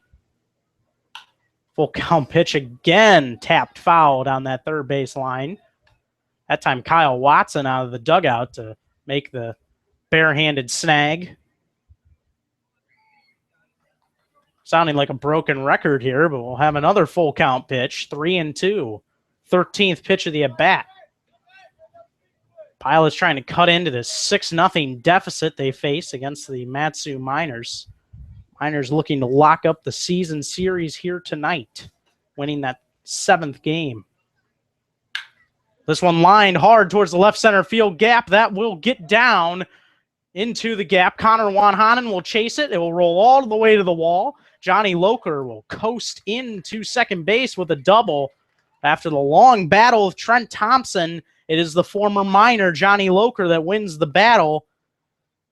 That is his 3rd double of the season and 13th hit overall. He'll stand on second base, and that will bring up another pinch hitter. It looks like J.J. Wagner going to step in here and pinch hit for Carson Kreitz.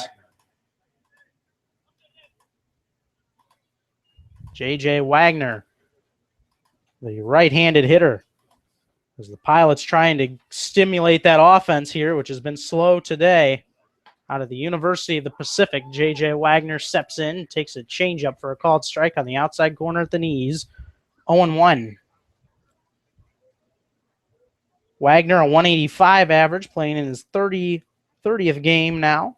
No homers, 9 RBIs, and has walked 8 times. 6-0 Miners. Johnny Loker stands on second after his leadoff double here in this 8th inning. This one lined towards that left center field gap as well. Connor Wanhanen will move to his left into the gap to make the catch for the Miners. 1 gone now in the top of the 8th. Loker has to stay put. I'll bring up the top of the order, the most dangerous hitter in this Pilots lineup, Luke Hamblin. I'm sure Trent Thompson will take a 2-pitch out after a 12-pitch marathon at bat, that gives up a double to Johnny Loker, the left center field gap. It's a good at bat by Loker a second ago. But now Trent Thompson will be very happy with a 2-pitch out. Hamblin's reached base 3 times tonight. Shows bunt, pulls back, takes a ball from Thompson. The count now 1-0. Luke Hamblin singled to lead off the game back in the first, but was stranded. Reached on a strikeout on a wild pitch by Brigham Hill, and then reached on an error in the 6th. All in all, has 3 stolen bases tonight as well. One of those a fastball for a called strike on the outside corner at the knees. And the count now 1-1.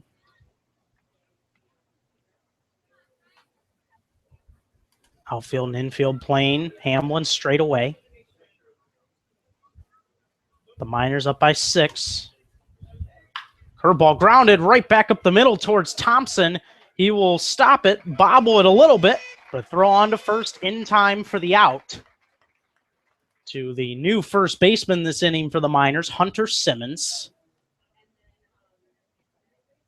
Loker again stuck over there at second. So 2 gone here in this top of the 8th inning, and we will have the 3rd pinch hitter of the inning. It will be Gunnar Troutwine pinch hitting for Justin Novak.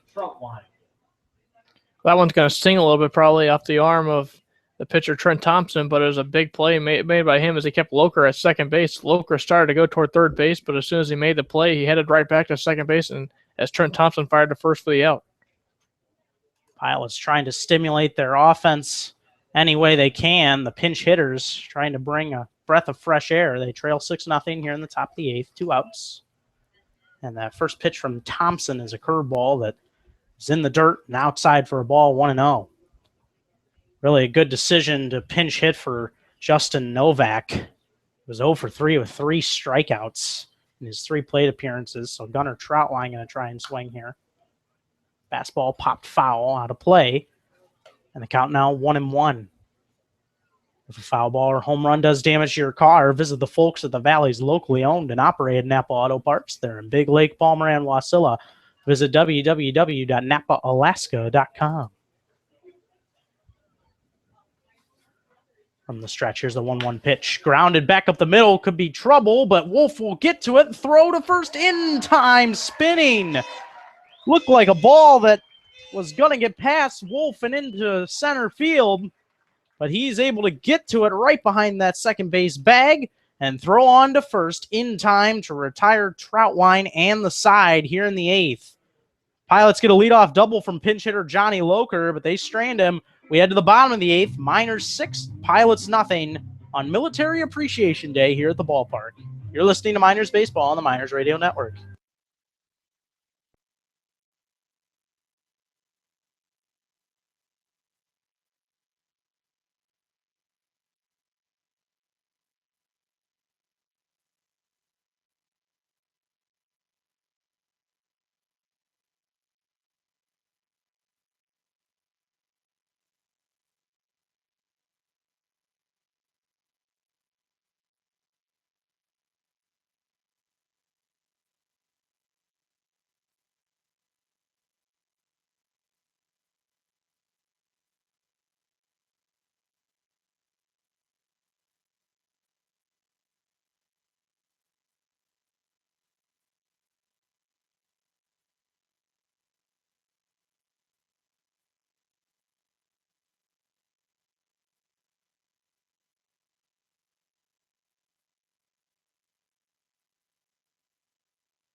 Miners leading 6-0 as we enter the bottom of the 8th inning. Jack Lebowski will come back to the hill to face the bottom of this Miners lineup. J.J. Hancock, Connor Wanhanen, and Jake Schleppenbach. Really glad you could join us here on Military Appreciation Day. And in this inning, I want to talk about a very special guest that is here at the ballpark today. And Lieutenant General Russell J. Handy. The Miners were able to get a picture with before the game. Very nice to meet him. Takes a called strike on a changeup at the knees to Hancock, 0-1. Hancock hitless today so far. 0-1 is lined towards right center field, coming to his right and towards the gap. Up a couple steps to make the catch is the right fielder, Joe Maroney, who checks into the ball game for the Pilots. 1 gone here in the bottom of the 8th. 6-0 Miners. I'll bring up Connor Wanhanen.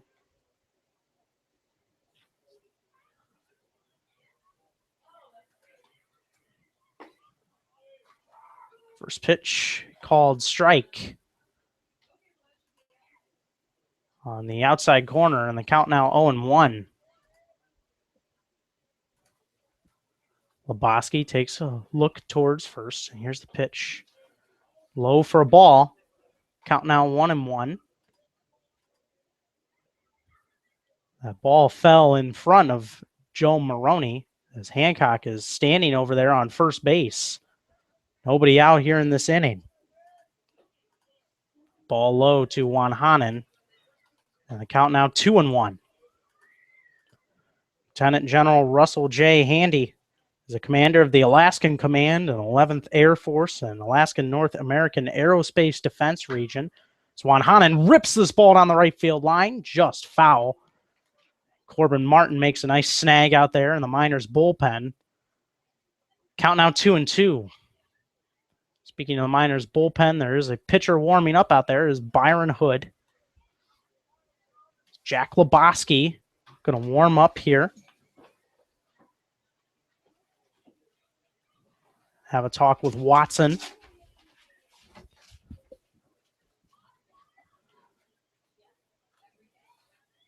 Count now 2-2 on Lebowski. Here's the pitch. This one line to right, base hit. In front of the right fielder, Maroney. Over to second goes J.J. Hancock, and Connor Wanhanen now with a single. His second single of this game, now 2 for 4 on the day. He reaches, 2 on, nobody out here in this bottom of the 8th. And I'll bring up Jake Schleppenbach. Miners looking to add on to that 6-0 lead.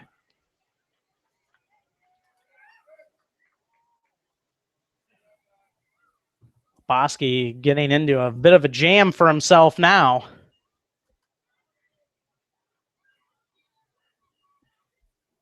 He's from the stretch. And here's the first pitch to Schleppenbach. And it's outside for a ball with a fastball. Count 1-0. Lieutenant Handy is a command pilot with more than 3,600 flying hours. He's participated in many combat operations and deployments, including Desert Shield, Desert Storm, Desert Fox. This one line towards second. It will be caught by the second baseman, Batesel, flipping on to second to Watson, and that will be an easy 4-3 double play. Pilots bringing a lot of defensive changes here in this bottom of the 8th inning. That one not working out well as J.J. Hancock gets caught trying to cheat more towards third. Wanhanen will still be on first. 6-0 here in the bottom of the 8th. And here's the first pitch. This is inside to Alex Caruso. And the count now 1-0. Caruso's reached twice today, but just with 1 hit. 1-0. Fastball on the outside corner for a strike. Count now 1-1. Russell Handy, also a 3-star general and guy that this Miners team was very excited to meet. I know in talking to the general manager, Pete Christopher, and Denise Christopher, the secretary before the game, very excited and honored that he would come and watch this game tonight. It's been a good one for the Miners. They lead 6-0. Caruso took a ball and a fastball low and in. Count now 2-1. Wanhanen still at first. After the double play, the 4-6 double play. Count now 2-2 on Alex Caruso as he takes a strike on the inside corner. Tyler Wolf standing on deck. 2-2 from Lebowski. Comes way inside on a slider. Caruso had to duck out of the way of that one. Full count pitch will be coming. Wanhanen will be able to move. Outfield playing straight away, in the infield also playing straight away as well. Full count pitch is lined towards that right center field gap. Hustling is Maroney. He will not get there as he'll go all the way to the wall. Luke Hamlin will track it down in center. Caruso will stop at second.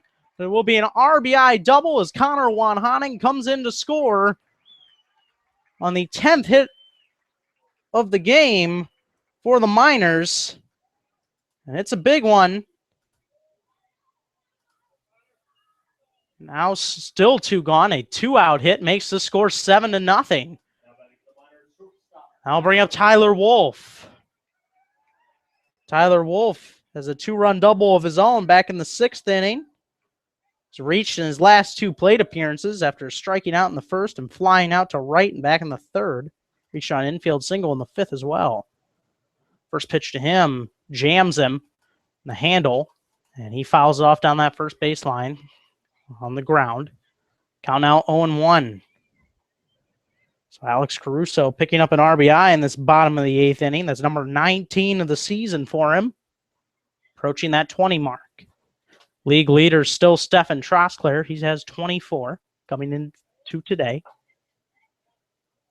0-1 misses inside for a ball to Wolf on a fastball from Lebowski. And the count now 1-1.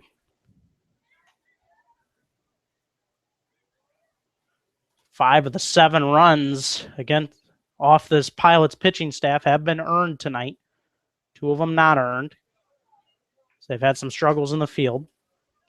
Missing high with a slider is Lebowski to Wolf, and the count now 2-1. No runs, 3 hits, 2 errors for the Pilots, 7 runs, 10 hits, 1 error for the Miners. So we play here in the bottom of the 8th. Already 1 in to make it 7-0. That fastball misses low and in from Lebowski to Tyler Wolf, and now he's way ahead in the count 3-1. Hamlin playing the late shift on Wolf, just slightly towards that right center field gap. 3-1 is a fastball for a called strike at the knees. I'll fill up the count 3-2. Just like Juan Hanen was going on that 3-2 pitch, in which Caruso was able to double in the last at bat, Caruso will be going here. This one lined towards left field, coming over quickly to make the catch is Johnny Loker in the left center field gap. He was sprinting all the way on a hard line drive from Tyler Wolf. But that will do it for that inning. Alex Caruso's RBI double plates another, though, and makes it 7-0 as we head to the 9th. Miners on their way to winning the season series over the Anchorage Glacier Pilots. You are listening to Miners Baseball right here on the Miners Radio Network.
On to the 9th. Miners looking to close this one out here. They lead 7-0.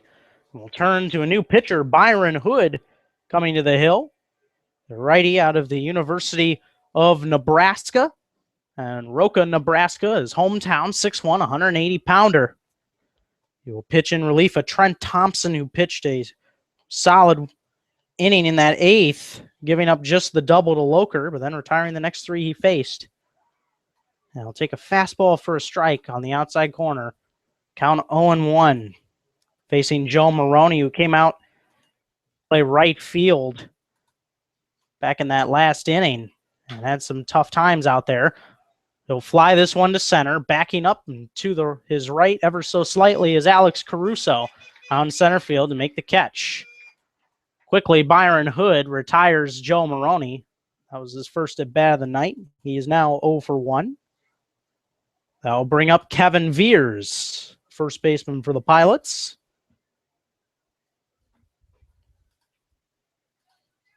Kevin Veers out of Fresno State. 0-3 today. Take a fastball for a called strike from Byron Hood, and the count now 0-1. Veers 0-3. Hood, a 1-0 record on the year, 5.4 ERA. Pitching now in his 11th game of the season as Veers takes a ball down low, and the count now 1-1. 11 2/3 innings pitched, 11 strikeouts, 13 walks, and 10 hits surrendered. 1-1 pitch is outside for a ball with a fastball from Byron Hood. Count now 2-1.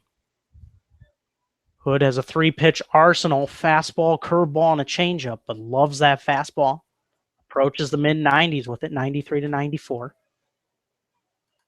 Seen inside with that fastball near the belt of Kevin Veers. Count now 3-1. That's a pitch that gives the scouts a lot to think about. High velocity fastball. He misses with it low and in that time. A walk, 14th of the year issued by Byron Hood. That is the first time today that Kevin Veers has reached. So he draws his 16th walk of the season. And that will bring up Adalberto Carrillo, is supposed to be due up in this inning, but it will be a pinch hitter. Looks like Jordan Aboitis will pinch hit. Here's the first pitch. And it's a fastball up for a ball. Count 1-0. Aboitis out of Long Beach, California. Attends Arizona State. Just finished up his junior year there. 1-0. Fastball floats outside for a ball from Byron Hood, and the count now 2-0. Boydis has a 178 average, playing now in his 19th game, 8 hits and 45 at-bats, no homers, 6 RBIs. 2-0 from Hood. Fastball hits the knees on the inside corner for a strike, 2-1.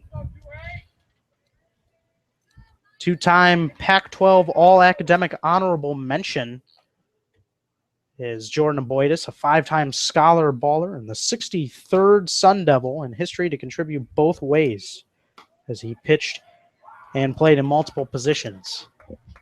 We'll take a strike with a changeup from Hood at the knees. Count now 2-2.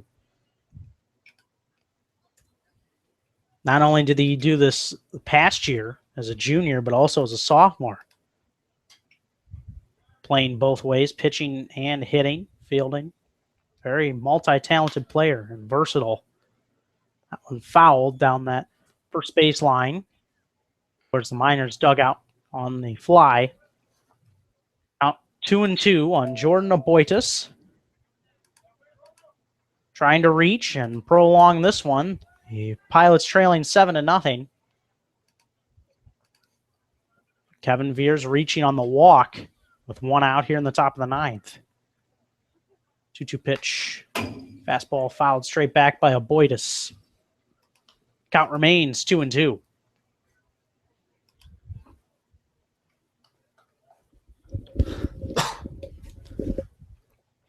Outfield and infield playing straight away on Aboitis. The sun begins to ever so slightly set here in Alaska. Curveball misses high and in from Hood, and the count now full on Aboitis, 3-2. Not a lot of speed over there at first, and Kevin Veers. So he will most likely not be moving on this 3-2. Here it's lined right at second. Jake Schleppenbach makes the catch. Throw to first, not in time. As Veers slid back in head first. On a hard hit line drive, Schleppenbach had to move a couple steps to his right to make the catch. But Veers back in safely, so the game will continue. 2 gone here in this top of the 9th. And I'll bring up Corby Batesole. Batesole pinch hit and struck out back in the 7th. Also moved into the field, playing second. First pitch. Attempts bunt. Pulls back. Takes the ball. 1-0.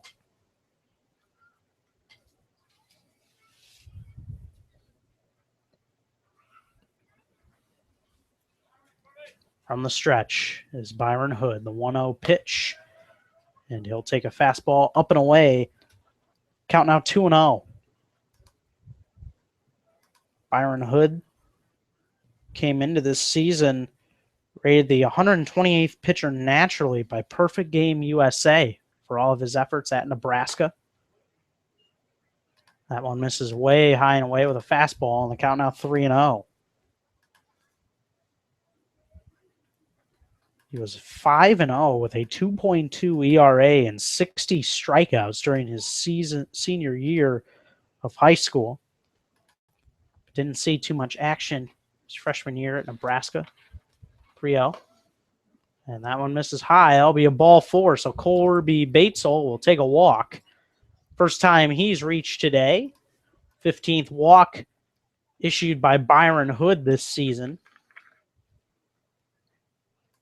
And also the 7th walk that Batesole has drawn. So now 2 runners on as Veers moves over to second. Batesole on first. And we'll have another pinch hitter here for the Pilots. Trailing 7-0 will be Cameron Comer, the catcher. Fastball for a called strike on the inside corner. 0-1. Cameron Comer, like his teammate Justin Novak out of the University of Virginia, 6 foot, 180 pounds. This is inside for a ball. There's Hood. Count now 1-1. Pilots team that has struggled hitting the baseball this year, even through their hot play. This one lined towards the left center field gap on his horses. Caruso not going to get there. He will chase it as it will go all the way to the wall. Comer's into second with a double. In to score is Kevin Veers, and fouled right behind him is Corby Batesole. And here in the top of the 9th, the Pilots strike for 2 off of Byron Hood on the 2-run double by Cameron Comer, who was pinch hitting. That's his 9th hit of the year. Drives in RBIs number 7 and 8, and just his 2nd double of the year. But it cuts the Miners' lead to 5, now 7-2. Still playing here in the 9th. Good piece of opposite field hitting by the catcher and pinch hitter Cameron Comer, coming off a little bit, you think, rusty off the bench, not playing all night, but certainly doesn't show that. Drills one in the left center field gap to score the first couple runs of the night for the Pilots. Pitch from Byron Hood is a fastball outside to Johnny Loker. Count now 1-0. Loker in a 13-pitch at bat against Trent Thompson lined a double into that left center field gap back in the last inning, but was ultimately stranded. 1-0. Fastball hits the outside corner that time from Byron Hood. Count 1-1. Miners getting Caleb McCann up and working in the bullpen just in case they need him. Pilots cutting into this lead here a little bit. Now trailing 7-2. Fastball popped up and out of play, foul over the Miners dugout. Count 1-2. And the Pilots' 5-4 loss here on July 8th also scored 2 runs in the 9th after trailing 5-2. That cut the lead to 5-4, a 2-run double by Veers in that game. But ultimately, Miners still held on to win. 1-2 is a curveball that just misses outside. Nice take by Johnny Loker. Very tempting pitch from the righty Byron Hood. Count now 2-2. Cameron Comer over there at second. Tyler Wolf playing very close to third base. Big gap up the middle. 2-2 is grounded towards short. And Tyler Wolf boots it. Will he have time to throw to first? He will not. And so that one crawled up his arm on a tough ground ball. Johnny Loker will reach on an error here. Now the second error of this game for the Mat-Su Miners. Up with runners on the corners here with 2 outs in the top of the 9th. Pilots, though, not going away quietly. They trail by 5. That'll bring up J.J. Wagner. And it's a big error there. It would have ended the ball game, but now runners on the corners.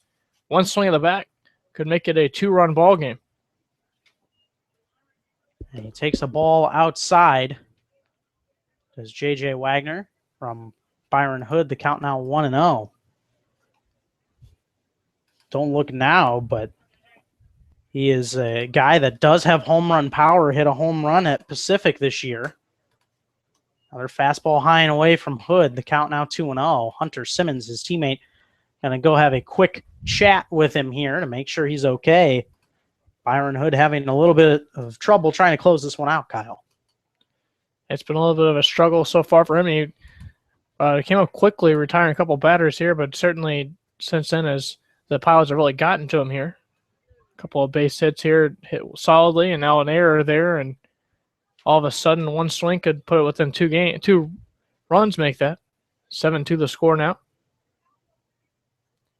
2-0 is outside and low for a ball to Wagner. And count now 3-0. Seventh Pilot to face Byron Hood in this inning. 2 runs already in on the Cameron Comer pinch hit 2-run double to left center field. 3-0. Fastball hits the inside corner at the knees for a strike to Wagner. Count 3-1. Wagner pinch hit in the 8th and flew out to left field in his lone at bat. Trying to keep this game going here. 3-1 pitch. Fastball hits the outside corner for a strike. 3-2. Byron Hood said, "Here it is, try and hit it." And Wagner was frozen by it. Might be trying to sit on an off-speed pitch. That fastball very hard to catch up to. Here comes the 3-2 from Byron Hood. Swung on and fouled down that first base line towards the Miners' batting cages. Count now 3-2.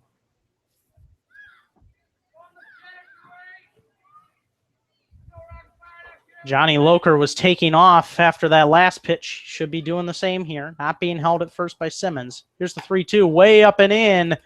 Ball 4 to Wagner. And now the bases have been loaded. The third walk of the inning issued by Byron Hood, and that's going to be that. As Hood having some trouble trying to close down this one today. Caleb McCann going to come in here in relief of Byron Hood. In the top of the 9th, the bases are loaded full of Pilots as they trail 7-2, looking to get some runs here and try and avoid losing the season series to the Miners here tonight. We'll come right back as Caleb McCann going to warm up. You're listening to Miners Baseball on the Miners Radio Network.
Caleb McCann checks in to face the leadoff hitter Luke Hamblin. Miners leading 7-2, but the Pilots have the bases loaded here in the top of the 9th.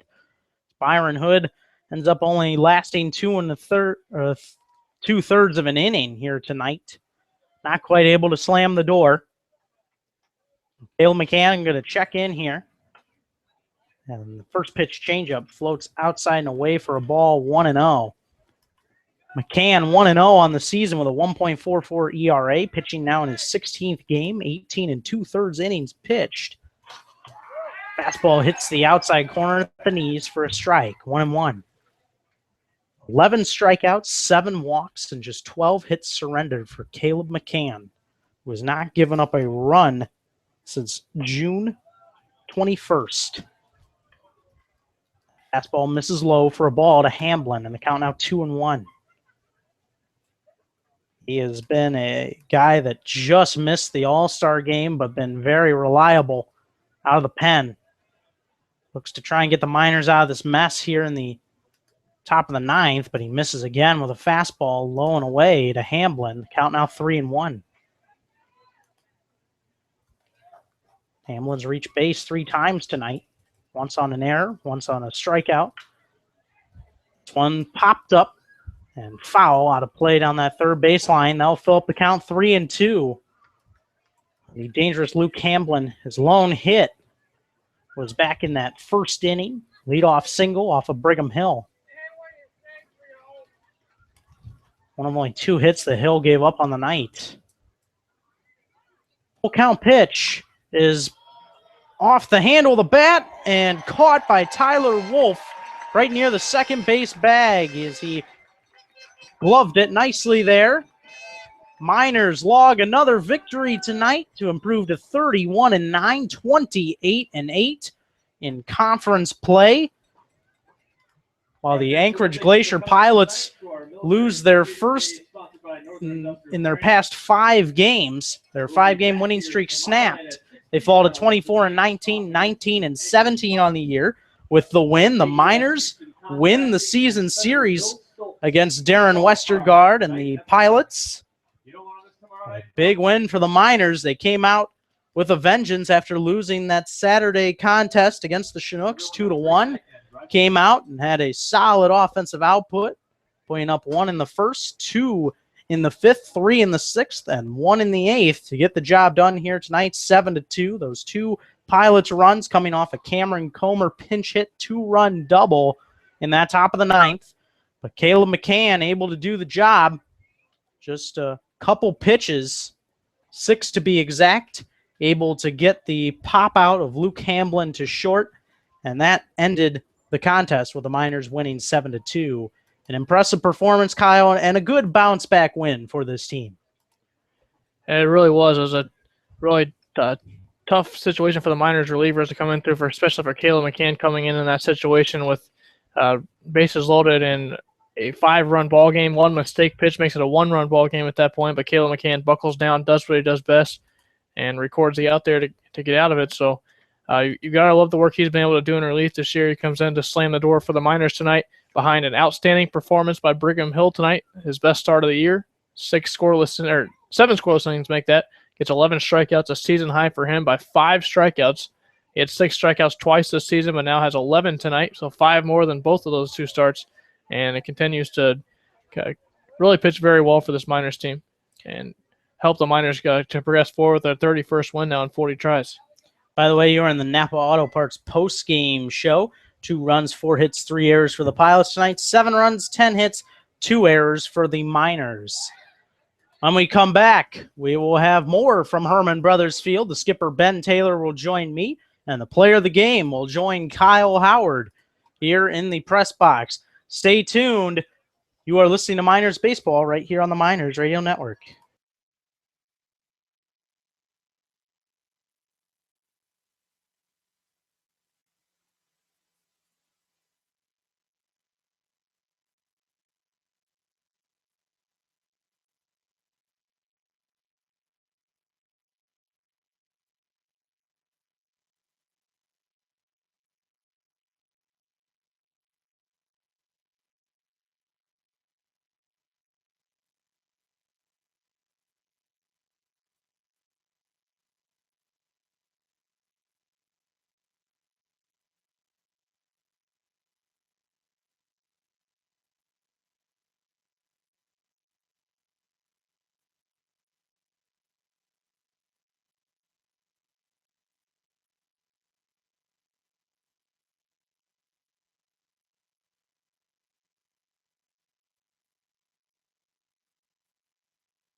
Welcome back into the Napa Auto Parts post-game show. I'm Kevin Peel, joined with the skipper, Ben Taylor, the happy skipper, Ben Taylor.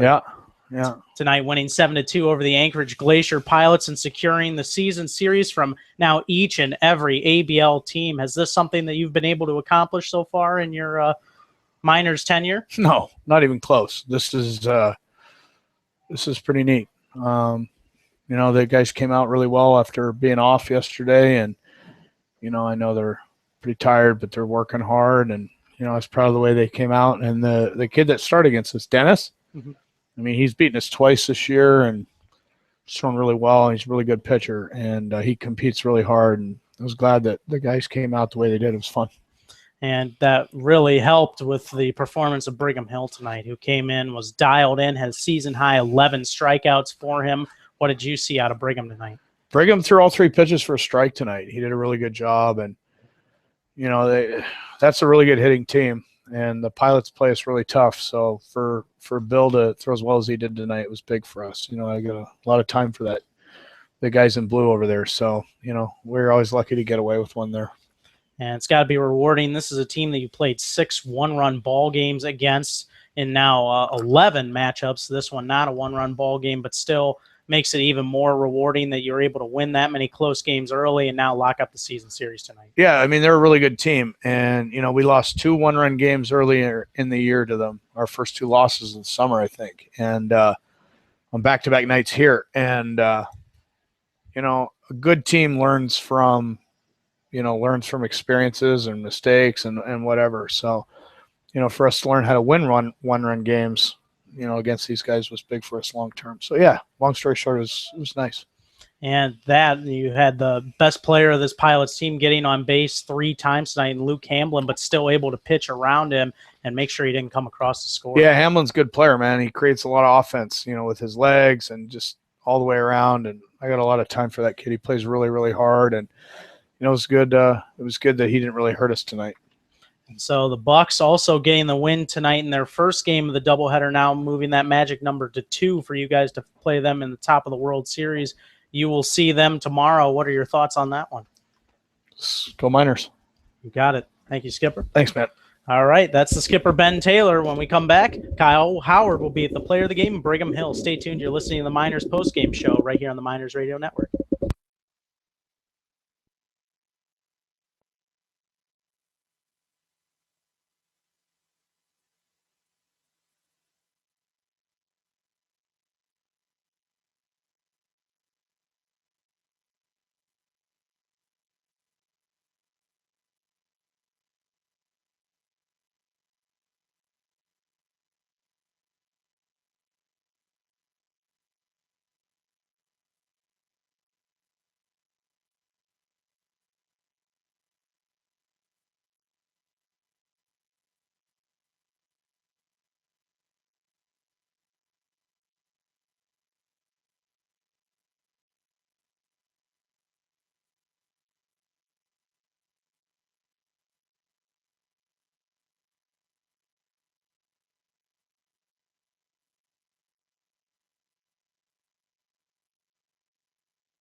Welcome back to the Napa Auto Parts postgame show. Kyle Howard with Brigham Hill, the man of the night tonight.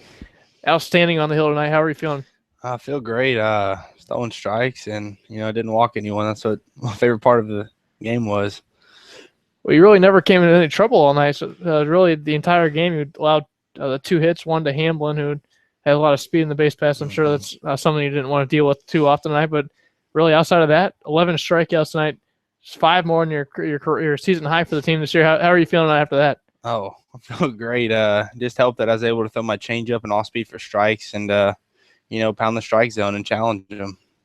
Sure, and coming off a bad start last week against Matt Dennis, kind of a back and forth battle between you guys. Last week you got a kind of like the short end of the stick, a couple late hits that ended up getting you beat that night. How's it feel to come back against them tonight and just dominate on your side and throw shutouts the entire way? Oh, I mean, it felt great. I felt kind of bad after that last start, and I just wanted to do my best and give the team 7 strong and keep going hard. Sure, and you win your 31st game overall for the team now in 40 tries. How are you feeling as a team now going forward now a week out from the top of the World Series? Oh, as a team, we're so close. That's what's so great about it. You could make a pitch and you trust your guys back there. They're going to make plays and everyone's for each other. That's why this team's so great. And I'm sure you're feeling a little bit tired now, but 97 pitches. You seemed pretty strong going into the 7th inning. A couple times striking out the side tonight. How did you battle through that despite allowing a base runner here and there with Hamblin, but really just kind of battling throughout the night and only allowing 2 hits? How were you able to work through that and just through your being tired throughout the night, continuing to do so well that way? It just helped because I started pitching backwards when runners were on. My last start, I noticed that I was getting behind in counts and just throwing fastballs and pitching what they wanted to hit. And today I was able to kind of control that and throw. Their timing was off. That's what helped the most. And this is a Pilots team that given you guys some trouble in the past. Now you guys won the season series over them. You've beaten the season series on everybody now, everybody in the league. How does that feel as a team to be able to say that that's happened? Now you've beaten every team in the season series now. Oh, we're pumped as a team. We're just going to keep playing every game, like it's our last, and just keep going hard and, not giving up. Sure. And a couple more games here before the top of the World Series. What's the team's focus going forward now? Just keep battling hard and never giving up. I feel like that's the most important part of this team. We just want to keep winning. And any final thoughts going into the night, or for anyone back home listening or watching tonight for you and your outstanding performance again? Oh, just keep supporting us, and we'll keep playing hard for y'all. Thank you. Fantastic, Brigham Hill. Thanks again. We're getting your second victory tonight and 7 innings of work, scoreless innings, allowing 2 hits and striking out 11. Congratulations to you tonight. Thank you. In a moment, we'll have more of the post-game show brought to you by Napa Auto Parts. It's been Brigham Hill, the player of the game tonight. Listen to Matsu Miners Baseball on the Matsu Miners Radio Network.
Welcome back here into the Napa Auto Parts post-game show one final time here at Herman Brothers Field, with the Miners coming out on top 7-2. The skipper and Brigham Hill both happy with the performances tonight. Good bounce-back win for this Miners team. Get themselves to 31-9 and 28-8 in conference play. It's got to be something they're happy with. Oh, absolutely. It's the Pilots team that's given them trouble this year, especially here at Herman Brothers Field. Taking the first two here this year between these two teams, and the Miners are able to battle back and take the season series on them now. That's everybody that they've played in the entire league. All 5 other teams in this league, they've won the season series over. That's very impressive now to be able to say they've been able to do that now. And they do it against a Pilots team that's arguably the second best team in all of the ABL right now as far as record goes. 24-19 they would be. You can make a case for the Anchorage Bucks, of course, and how well they're playing right now at 23-19. But it's a very good Anchorage Glacier's Pilots team out tonight, and got to see another former Miner out there, and Johnny Loker hitting the ball in the gap tonight.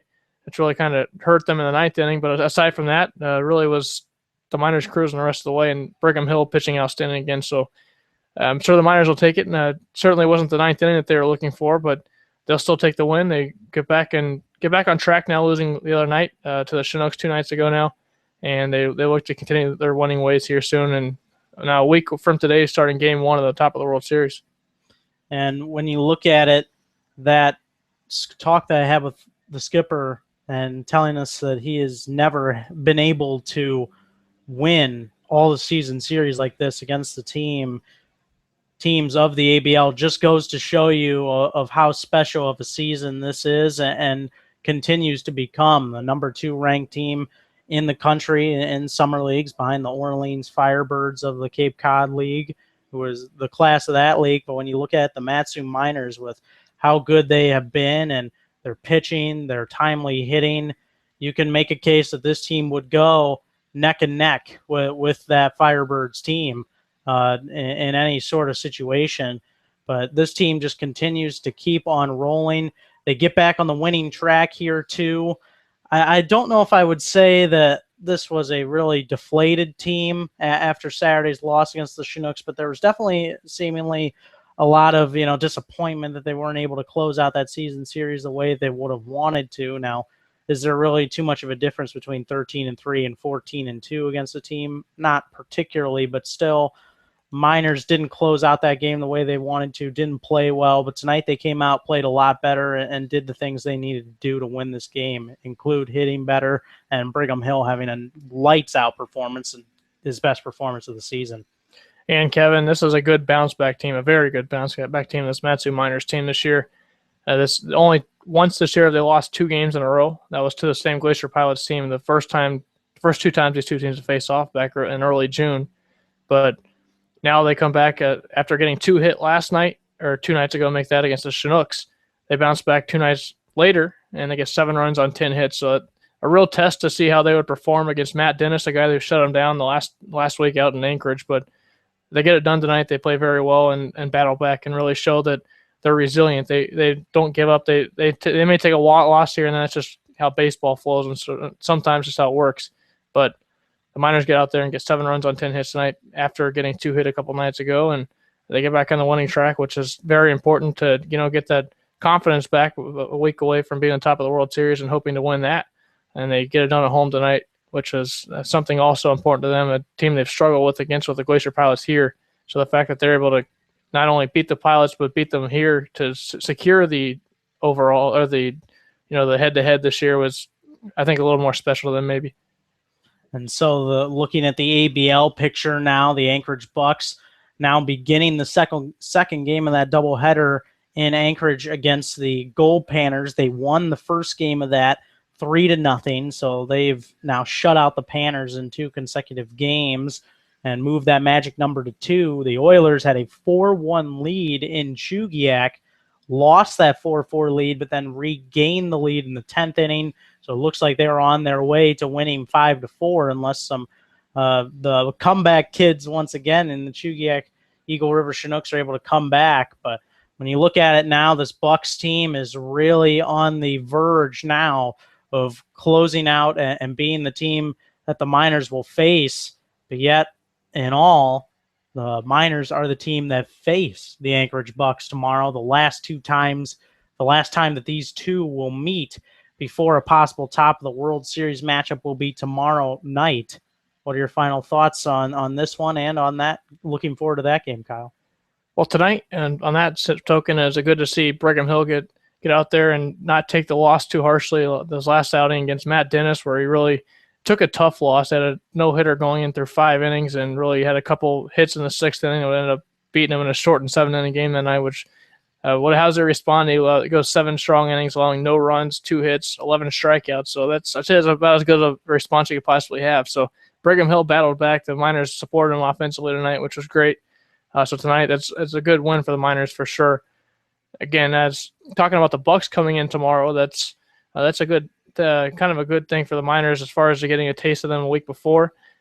Assuming they play the Bucks, but assuming they don't play the Bucks, they'll play the Oilers up in Kenai this weekend as well. So they're going to get a little bit of a taste of either one of them, regardless. So, and that way the schedule actually works in the Miners' favor. I think to get them used to what they might be facing in the top of the World Series next week when one of those two teams is going to come in here to play a best of 3 series, and of course the Miners have to be on their game at least 2 of those games because they're going to have to if they want to win it all. So obviously they want to sweep the first 2 as well. So it's a good test for them the next few days, I guess, the next 5 days when they go up to Kenai and the Anchorage tomorrow as well. No matter who wins that division, they're going to get to see them. So it's good for the Miners to get that experience.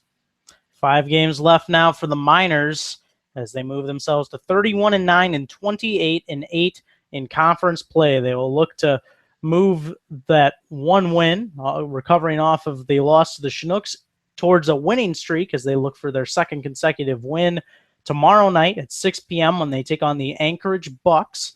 The Napa Auto Parts pregame show for that one right here on the Miners Radio Network will be at 5:45 live from Herman Brothers Field, as now the Miners with just 3 home games left on the season before that top of the World Series. And of course that weekend matchup, as Kyle mentioned, down in the Kenai Peninsula here in Alaska. But for my partner, Kyle Howard, I am Kevin Peel saying so long for tonight from here at Herman Brothers Field. The Miners victorious, and they avoid a losing streak as they win 7-2 tonight over the Anchorage Glacier Pilots and wrap up that season series. Until tomorrow, have a good night and take care.